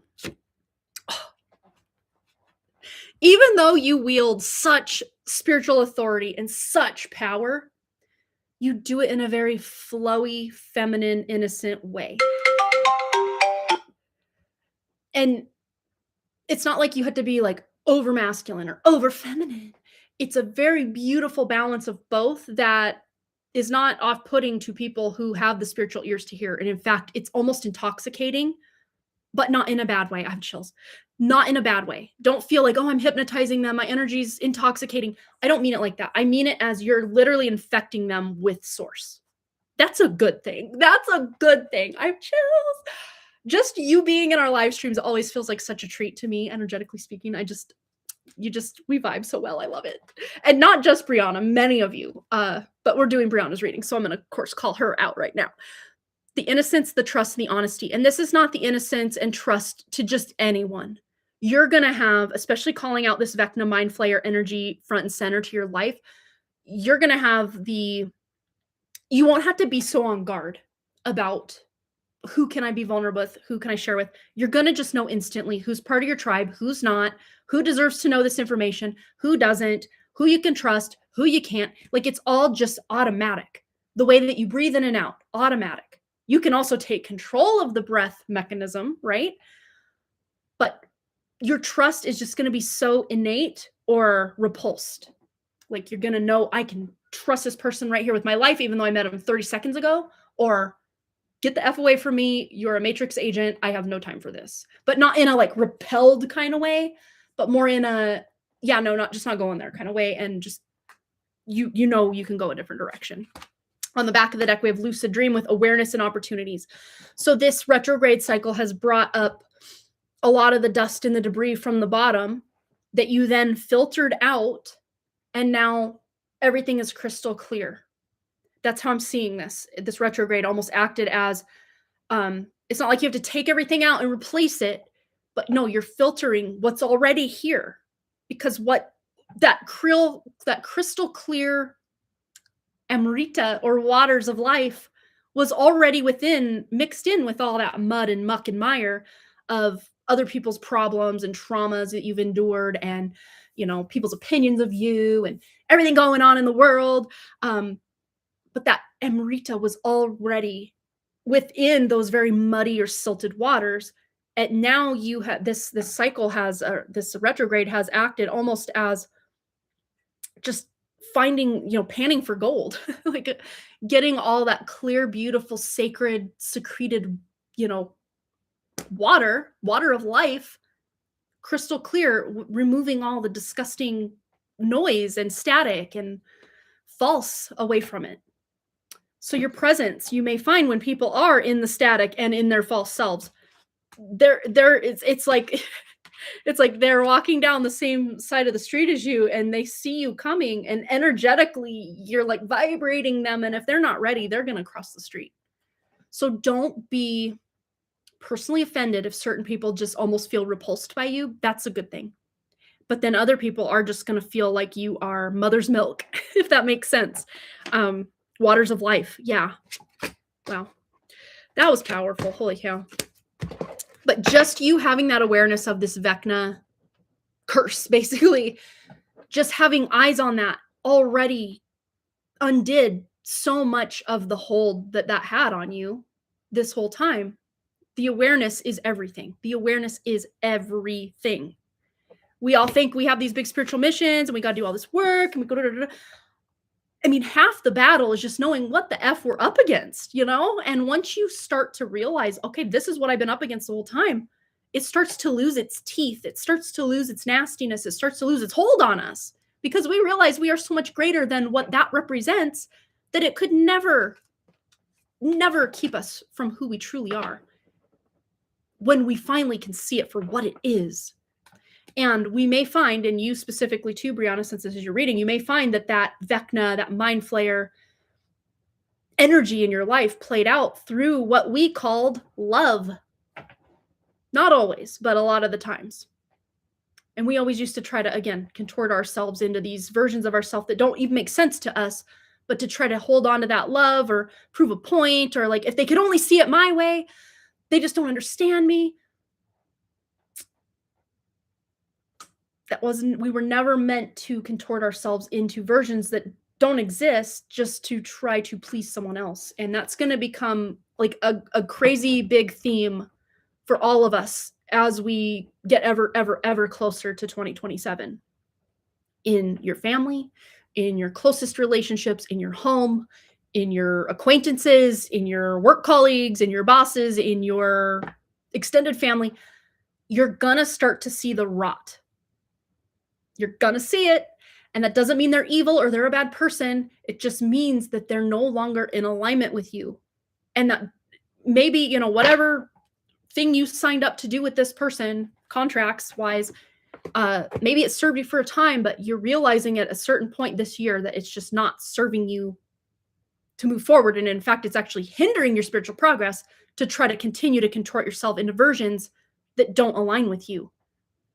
People outgrow each other all the time. And that does not mean that that relationship or that job or that opportunity or that whatever, insert here, was a failure. It means you've graduated from needing that mirror in front of your face, especially if that mirror starts to take away from your spirit. Hopefully that resonated. It sounds like it did. She's like, yes. I forced myself to face it so I could rewrite my bloodline's karma. Oh my gosh, that's so powerful. Yeah, I'm so ready to teach. This is right on point. Oh my God. Yeah, that is exactly where I am. This is so me.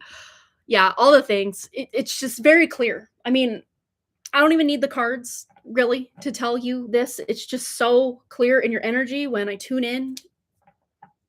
It's just there, and everyone else is going to feel it. Even the least intuitive person in your life will feel this. It's just how it's going to be,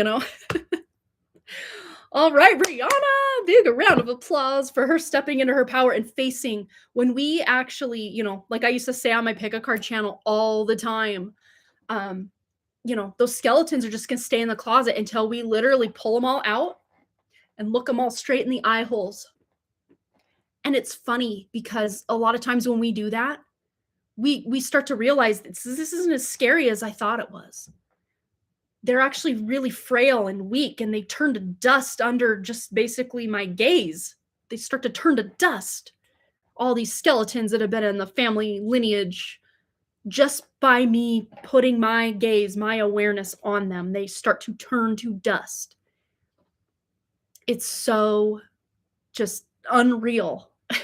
I've done this just during this last eclipse cycle, the 2 weeks between the solar eclipse and lunar eclipse, and since in my own family, specifically on my father's side, just to face just the pure evil and just the yucky stuff that people don't ever want to face. I'm like, let's dig every single piece of this up, and we're going to look at it. We're going to flip it over. We're going to open the hood. We're going to bang around. We're going in.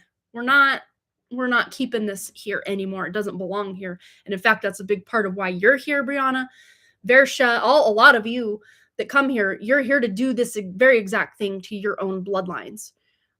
Even if you don't have the dirty details, we can energetically feel the heaviness of it keeping us held back, Oh, welcome new people. Oh, I'm so sorry about your breakup. We just already finished our free 1-card pull for today, but if you did want to donate for a reading, I can totally dive into that for you. We do have one more for Linda, who she did post her question earlier. I did see that.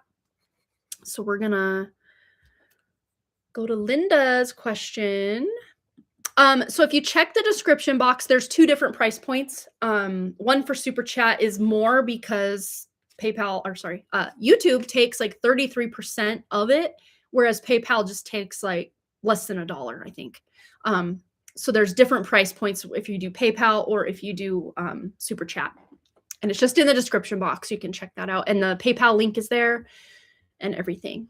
Let's go to our next one, which is Linda. I know she posted above. So question, my son graduates in May and wants to pursue his own business. Do you see success in this pursuit of full-time self-employment? Can you timestamp in case I had to walk away? Yes, let's do it.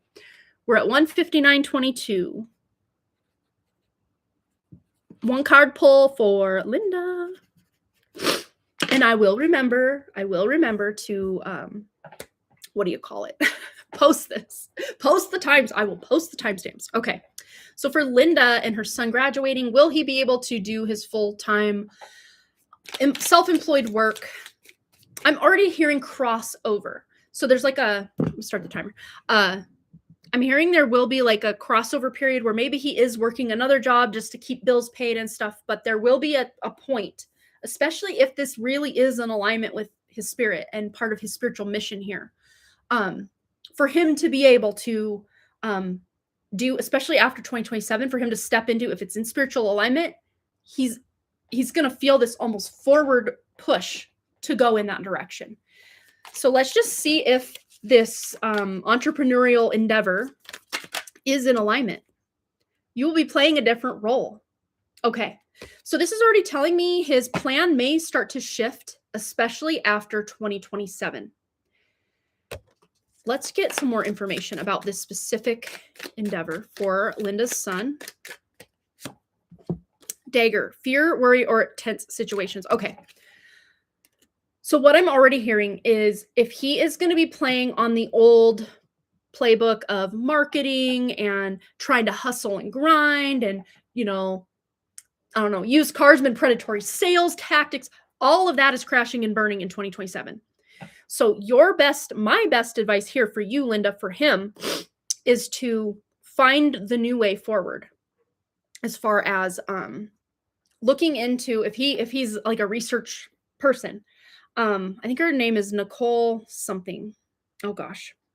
If you type human design Nicole on YouTube, she tells you how to embody your human design for business, especially moving into this 2027, because the way business is done is going to flip 180 degrees starting February of next year.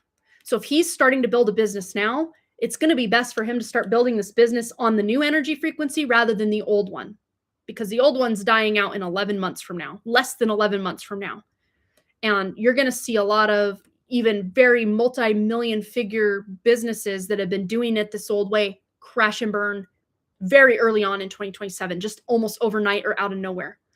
But if you are a spiritual entrepreneur that has struggled and hustled and grinded and tried to live in alignment with your spirit, doing what you love, and you've really struggled, this is going to be your time to shine because you're already in spiritual alignment. You're already doing the spiritual thing that will then start to bring you the clients, bring you the customers, bring you whatever it is you need because you're in spiritual alignment.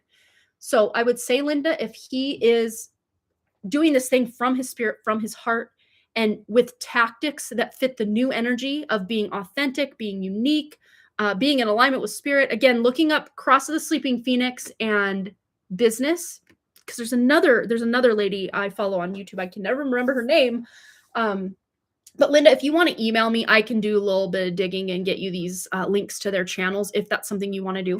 I'm only saying this whole human design thing because it's going to save you years worth of frustration, time, research that just aren't out there and won't be out there unless you're looking for very specific ways to run your business in the new energy, because we haven't been able to run a business in this energy since 2016.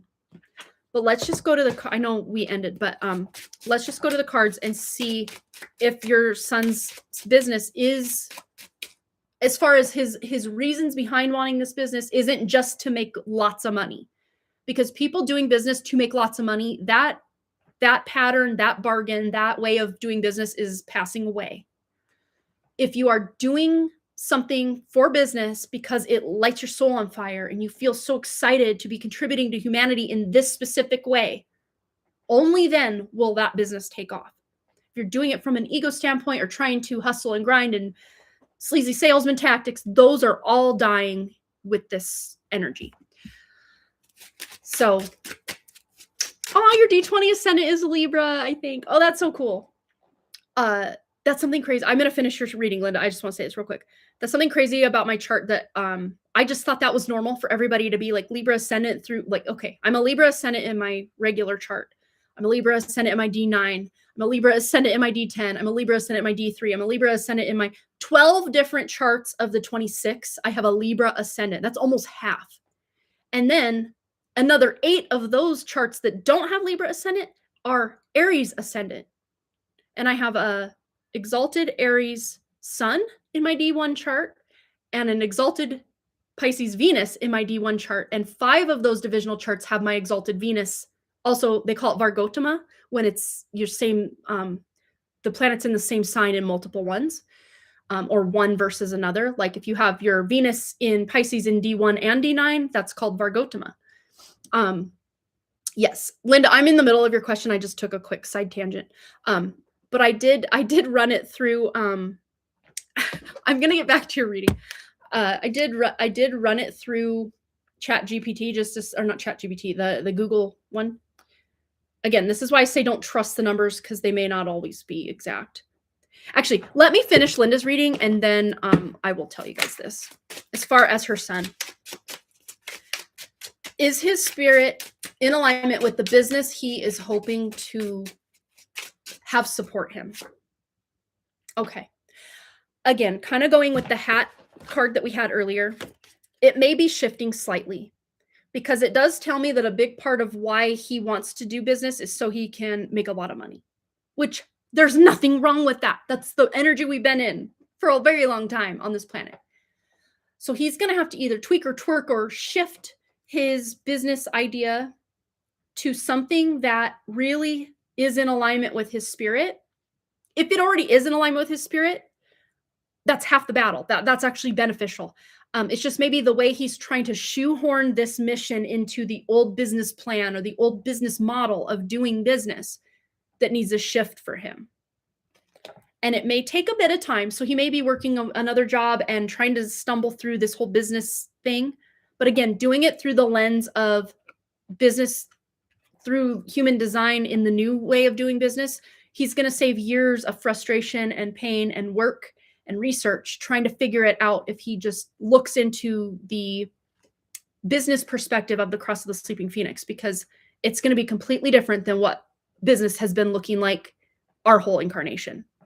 So that's kind of a good starting point. But on the back of the deck, eventually, yes, he'll be able to support, himself, a family, more than what he could ever hope for, trying to make a lot of money in the matrix. But by doing something he actually loves, that's spiritually led for him, that's when the money comes in. Because the way that we make money won't be trading our time for, a service or a resource of some kind. Yes, we still will be doing that, but that's not going to be what's going to draw the money to us. What's going to draw the money to us is our spirit being in alignment with our business will then pull in other spirits. We're going to be very much more touchy-feely, energetically speaking, about how we do business and who we do business with moving forward. So if that tracks for you, you can email me, Linda, and I can send you some human design resources that will save him years worth of frustration, effort, work, just not feeling like nothing's going to happen. Because things are shifting 180 degrees in 11 months from now. So if he can set this business up to work in the new energy versus what already establishes and works now, all these influencer whatevers, influencing like the whole like idea that you can be your own boss and do your own thing and set your own hours, that will remain. But the way these influencers are always trying to sell you some BS product or look at my lifestyle is so fake. And that is exactly what's going away. The influencer lifestyle is here to stay, but only if they are in alignment with their spirit to influence people from spirit into their spiritual alignment. That's the key. So hopefully that helped. I know we went a little over and I went totally sidetracked on that. I'm just going to schedule a Vedic reading with you. I just don't have time to learn it right now. But I can. Oh, I know I can, but I'm so great. So laser focus on, I get it. I'm exactly the same way. I'm like, I'd rather outsource this right now so I can focus on my mission. So let me see. So what I was trying to say as I got totally sidetracked, not because of you, Brianna, I didn't get sidetracked because of you, but you brought up a point when you said Libra ascendant, because oh my gosh, now to find it, I've been taking so many screenshots of everything that I do in my life these days. I mean, charts and screenshots and all sorts of stuff. But if I could find it, come on.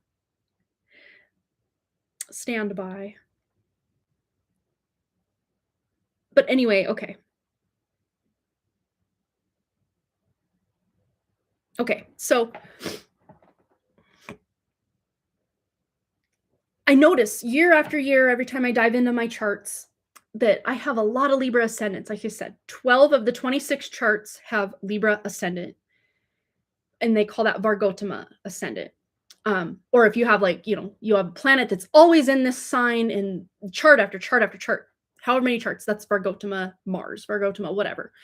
And then 8 others of those charts have Aries ascendant. So I have the 1-7 axis of self versus other as 20 of the 26 charts that I'm dealing with. So I just said, again, in the chat thing, I went back and saw in the 26 charts on AstroSeek, I have 12 Libra ascendants.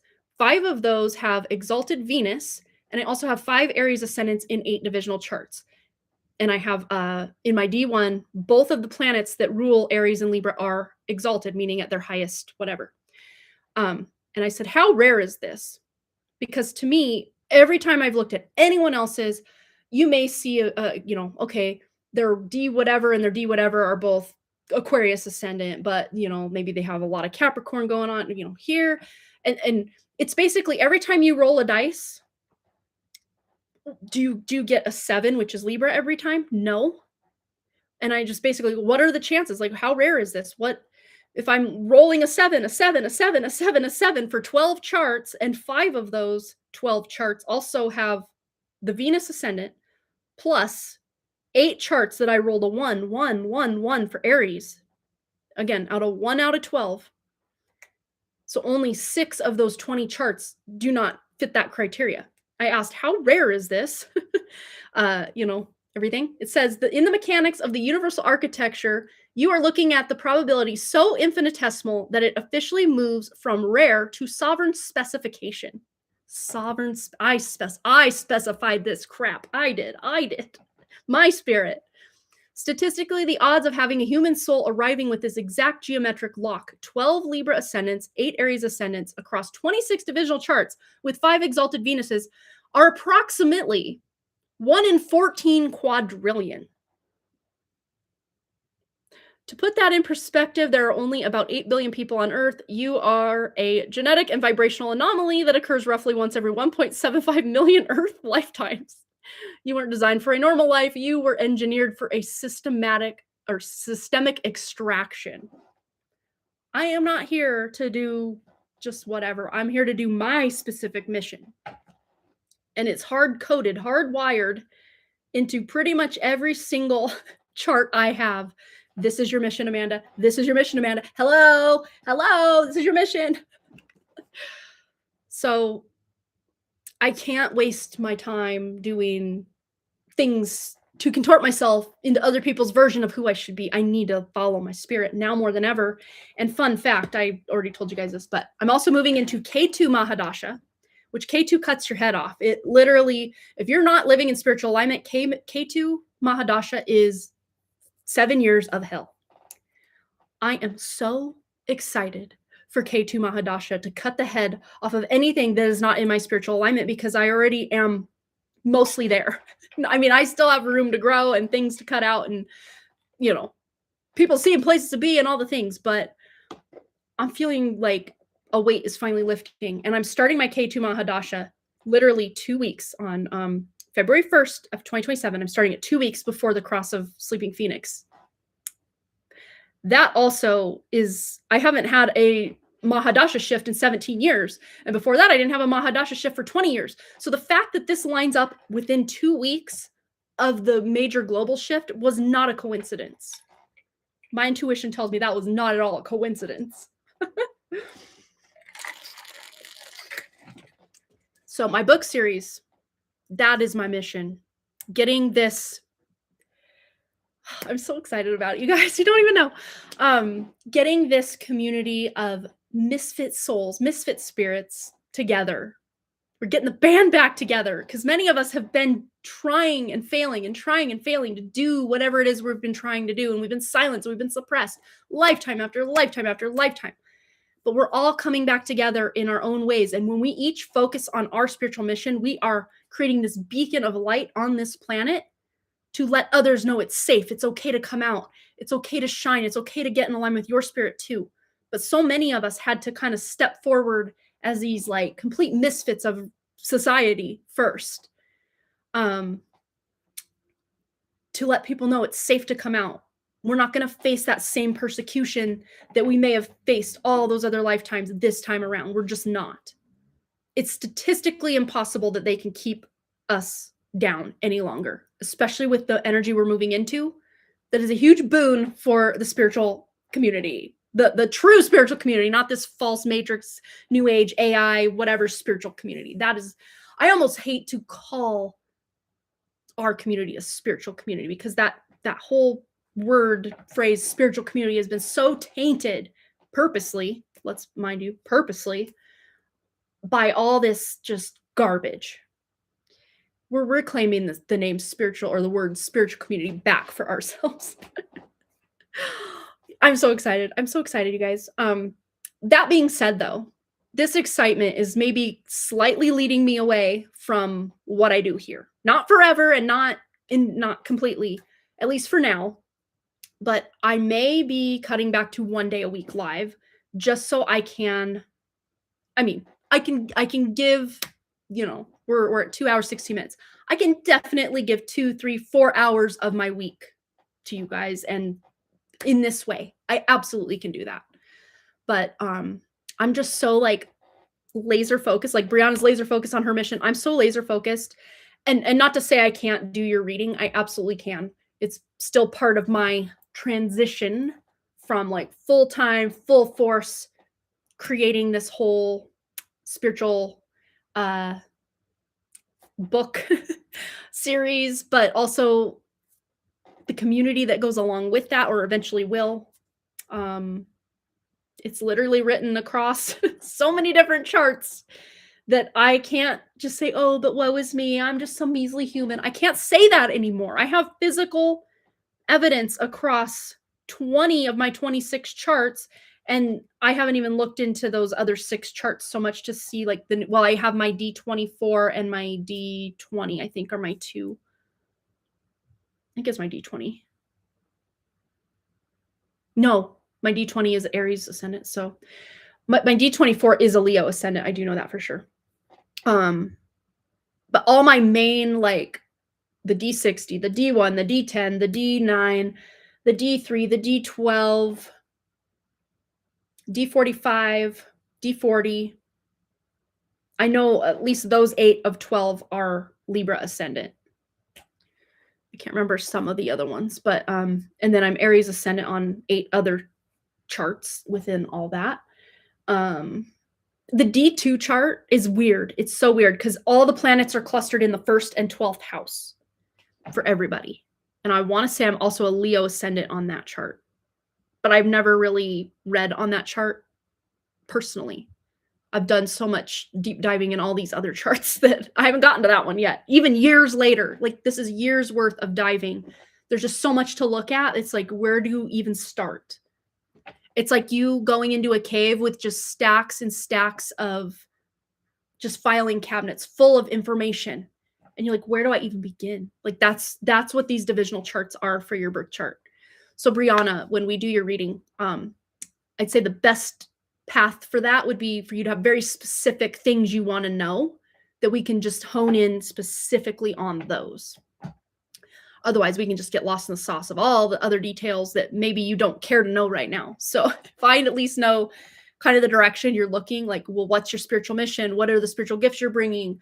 Your D20, your D24, your D60, your D1, your D9, your D10, all those charts are great for knowing like, what's my spiritual mission? And even more specifically, like, how am I to make this spiritual mission happen? Like, what's my game plan? Like, all that stuff is all in those charts.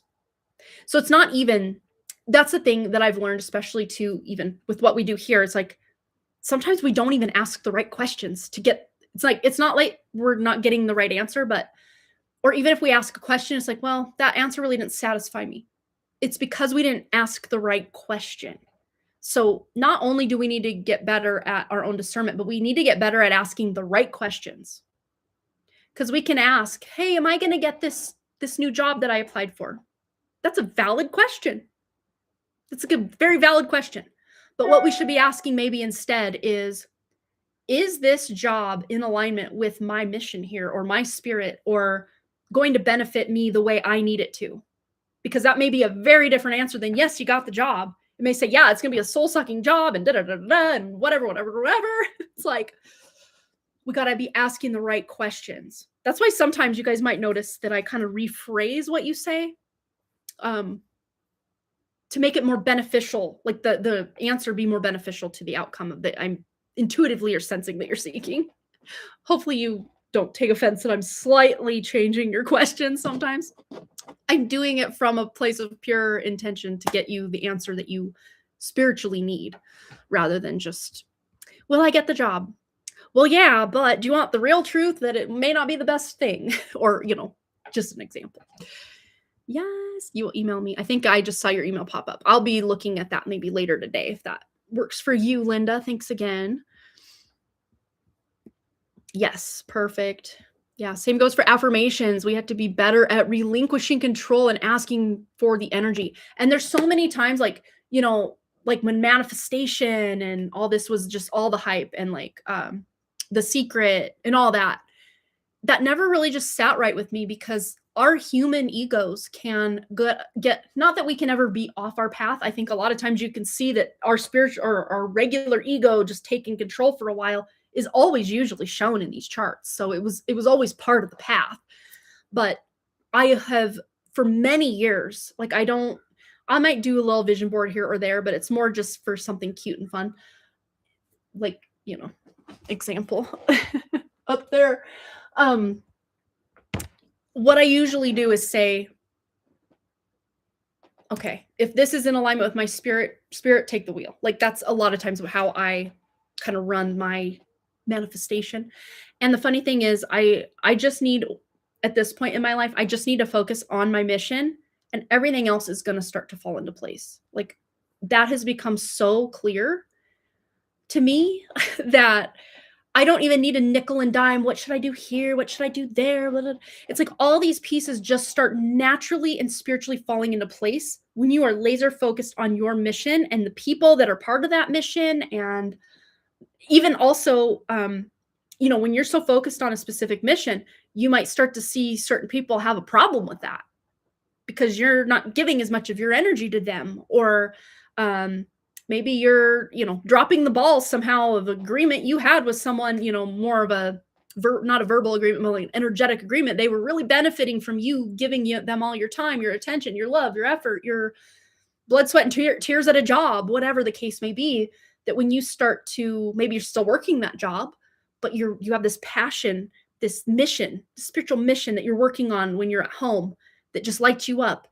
And when you're at work, it's almost like you're at work, but you're thinking of this mission and you're brainstorming all these cool things about your mission. And now your work's starting to suffer a little bit. And your boss is like, where are you? Like, you're here and you're still doing the work, but like, where are you?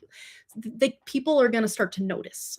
And a lot of people, I'd say most of the people, are going to have a problem with it in one way or another.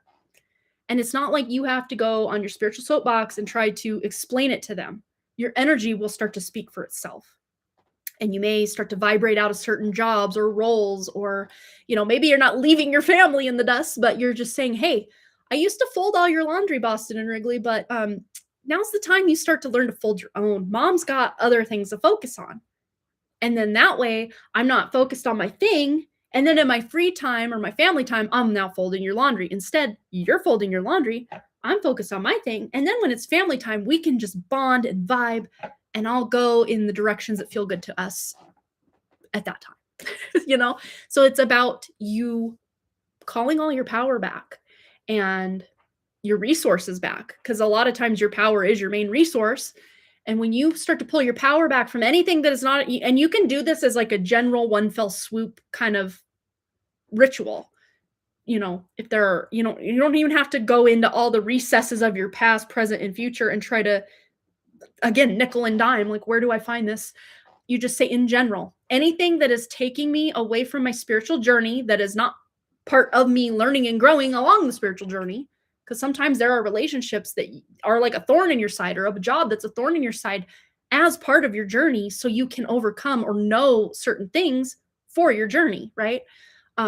But I always just say, kind of one fell swoop, anything that is standing in the way or preventing or hindering or blocking or obscuring or as an obstacle in my spiritual highest path, in alignment with my spirit, I'm calling all my power back from those people, places, things. And a lot of them have to do with the laundry. A lot of them have to do with the laundry. Just me? Anyone else? Just kidding. But am I? I'm not kidding. It's not that deep, Amanda. But yeah, it's like, if I can get back an hour of my life a week not dealing with everyone else's laundry, that is a win for my spiritual path. I love it. Yes. Oh, he's been doing it part-time while in college. I think Anne thinks it can support him full-time. Yes, email you. Perfect. Yeah, he does want to be independent. And yes, he really loves doing it because it feels so. Then he's already halfway there. All these people out here that want to be influencers or, do something to make a whole bunch of money, but it doesn't really do anything for them personally, they will almost always eventually burn out, crash and burn, and have to quit, whether they make millions or pennies. It just, usually that's how it ends. But when someone is in alignment and they're playing by the playbook of the cross of planning we've been in, and they're just going 80 miles an hour down the freeway with no one in sight, just doing the best, even those people are going to have a really hard time when this cross of planning, cross of Maya unplugged, because their tactics, their playbook for business is going out the window. They may still have the passion for that thing, but the way that they've been shoehorning their passion into the matrix to make it work is being unplugged. So even those people are going to crash and burn with the way they do business. Maybe they still have the passion for it, but the way they do business, conduct business, the nuance of it all is doing a 180 to where even those people that are passionate about their business are going to have to learn new ways of business in the new energy, even though they already have the spiritual passion for what they're doing. So it sounds like he's already halfway there. If he has passion for what he's doing and it just is so in alignment with him, then he's already halfway there.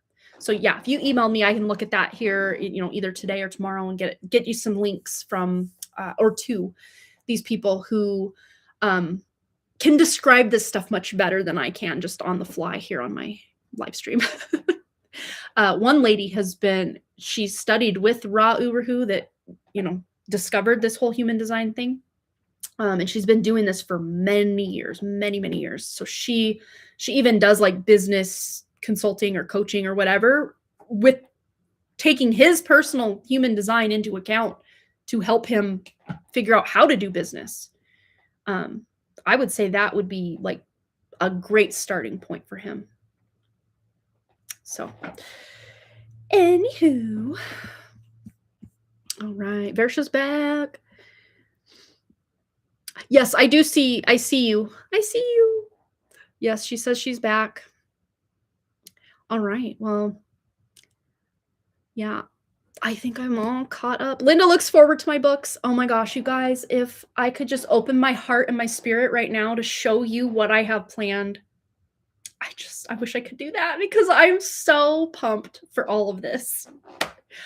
Like, beyond pumped. Like, I have a very lofty goal to have.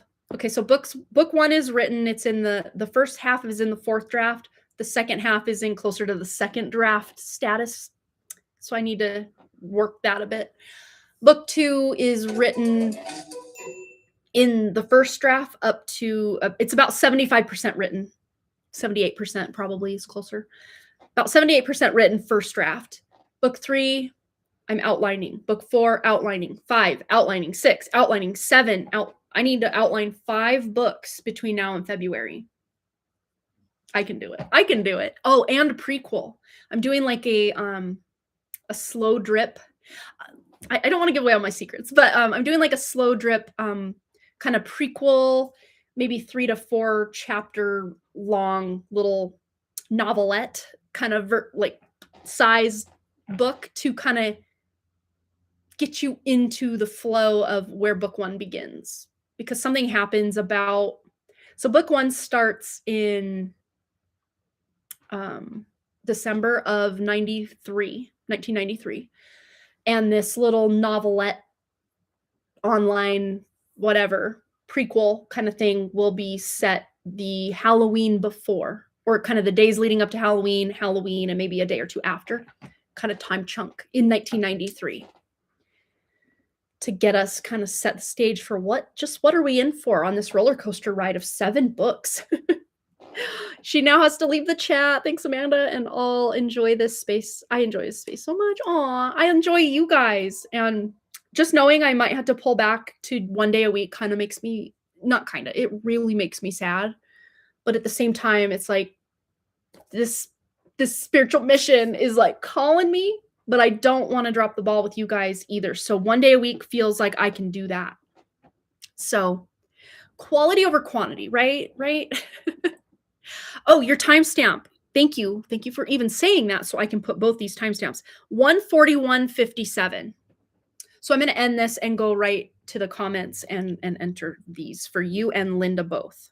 I never got one for Jessa. I dropped the ball on that. So hopefully it's definitely, though, Jessa, before 1 hour and 41 minutes and 57 seconds, right before that, because we did Brianna's right after Jessa. So, all right, you guys. Well, thanks again so much. Welcome to our new space for the time being. This is it. I mean, we're gonna. I was kind of thinking I'd kind of kitty corner myself into this corner so we kind of have more of a background on over this way. I want to get my bookshelf, at least one of them. Well, we have these kind of. My bookshelf goes higher than that light. Not that I could really put a shelf here because it's kind of in the doorway of the thoroughfare, as we call it. But there's another one of those little wall lights, sconce thingies over there that I want to say, I don't know, maybe it's not going to interfere with my bookshelf. Either way, I'll probably have some sort of shelving unit over there to house and kind of organize this area. My tarot table, I'll probably just put under this window slightly where this desk, to just have more desk space. Desk space is always at a premium around here when I got so many decks out on the desk. Yeah, but I mean, again, this is not emergency level stuff that has to happen anytime soon, but I just, for my own happiness and peace of mind and comfort, I'd like a more comfy, cozy office rather than a cluttered, dusty office of stuff just kind of put where it needs to be for now, but we'll get to it later. I'd rather vibe in a space that feels cohesive to me, you know? We'll get there. We'll get there in the next coming weeks, months, hopefully not years. Weeks to months is my like cap. We're not going past months of officing like this. Although I did say that in Wrigley's room. I'm like, yeah, we'll use this for a few weeks or so. From July until what? We're at March. We used his room. So yikes. Hopefully we don't take that long for this. I mean, this is a lot less work, let's be honest. We had to take everything out of that office first. Then, once it was clear, deep clean the carpets, paint, do all the, you know, touch-up stuff. Then we had to get his stuff moved in. And my stuff just sat and sat and sat. Now, all I need to do is go through the stuff that has sat and decide, do I need this? Do I not? Organize, purge, declutter, decorate. That's a lot easier than the first transition of this whole office. So I think we're good. I think I can do it. Hopefully before July. From July to July to be like kind of in a weird transit with your office that's too long. That's a year. That's too long. Especially when I now have the space. I can do it. I just need to roll up maybe get away from it's not even getting away from my mission because it helps benefit my mission. If I have a good working space, right? It benefits the mission. It doesn't take away from it. So I need to reframe how I look at things and just see it through, no, this helps my mission. So it's part of the mission. Let's do it. I have a feeling you guys are going to be hearing the word mission from me a lot coming up because I'm so on mission. Brianna feels she's so on mission. Like, this is the time, though. This is the time. And from here on out, many of us will be on mission. Not omniscient. That would be great. On mission. Yes. Thanks, Linda, for responding to my message. It's almost like my message is from the divine. If you don't see something with your physical eyes, it doesn't mean it doesn't exist. Absolutely. All right, you guys. I've flapped my gums enough. I'll probably get these timestamps posted and go have some lunch. So I will play it by ear if we're going to start our one live stream a week this week or not. We'll see what I've got going on Friday. If I'm really like on a spiritual book mission download day, I'll probably devote that to my writing stuff, my outlining. Otherwise, you may see me Friday. I guess we'll play it by ear. And I don't know if you guys would prefer Fridays over Wednesdays or Wednesdays over Fridays, or just, I don't even know how this is going to look. I'll hopefully be less chaotic and figure something out into the near future. That would be cool. Just so we can have some stability here again. And hopefully, fingers crossed, I don't have a migraine or an illness or a kids band concert or something that takes me away from our live stream that week, that especially if we're only dialing it back to one a week, that would be devastating because I miss you guys. Just too long between live streams. I miss you guys. All right. Anywho, yeah, we'll probably do a poll on just the community post. And there's also, if you guys ever like have a question or you want to share something, there's like a community tab. Let me go over to it. YouTube, my channel. Oh, wrong account. Let me log out of there. Switch account. Harmony Portal Tarot Live. Okay. There's a place where you guys can just go in and if you found something profound and you want to share it with our little community here, feel free. Let me go. Let's see. Switch account. I did. View my channel. There we go. Okay. Now we're on the right page. Literally. Yeah, I think, yeah. Okay. So let me just take a screenshot. This is, of course, on my, maybe I'll just show you from my phone. Maybe that's easier. Harmony Portal Tarot Live. Harmony Portal Tarot Live. That was horrible. Okay. Yes. Okay. Let me go back to my camera view so I can see that I'm showing you guys the correct thing. Okay. So here we are on my page, Harmony Portal Tarot Live. If you're on your phone, you just, not what I meant to do. What the hell happened? Okay. Back to what I was searching, my channel, clicking my channel. Okay. Here we are. So you just click on community.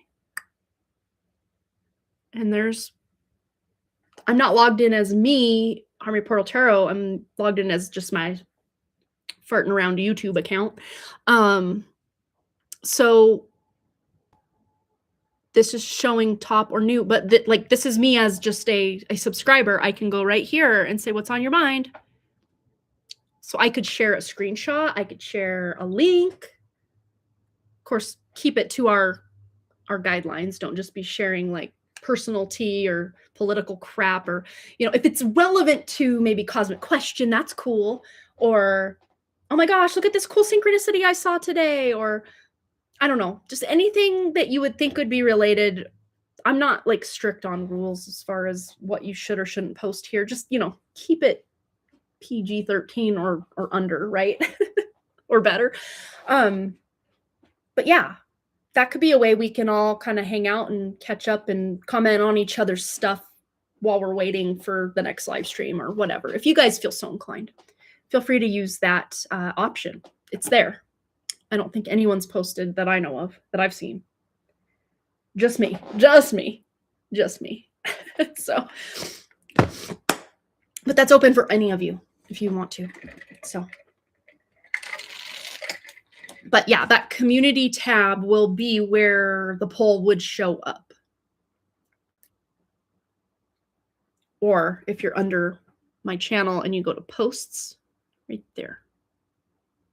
That's where mine at least is showing up. And then community, if you want to post something, you just click that community tab and then what's on your mind? Click that, share your photo, your link, your story, whatever you want to do. Just fun, you know. We're not the most hoppin' busy community over here anyway, but you know, just something fun to fill in the cracks between live streams. Yeah, I did share about it a while ago. It kind of just became available to a lot of users this last year. And I noticed a lot of the different ones that I follow would have random people posting on their community. And I used to think, oh, that's weird. I thought their kitchen looked like this, you know, like some plant person or whatever. And some random person in their community sharing, how do I get rid of spider mites or, you know, whatever. I'm like, oh, it's not them, it's their community member person doing this. And you don't have to, it's not like a paid thing. You don't have to pay or anything. It's just a free feature that YouTube now has to kind of keep engaged with your community between stuff, I guess. I mean, it basically acts as a more personal way you can comment or have start your own discussion on, you know, if it was like a plant YouTuber, you know, sharing your beautiful plants, or oh, I have a problem with spider mites, or you know, why do my alocasias keep dying? Probably because you're not living in the jungle, because those are some finicky plants. That's for sure.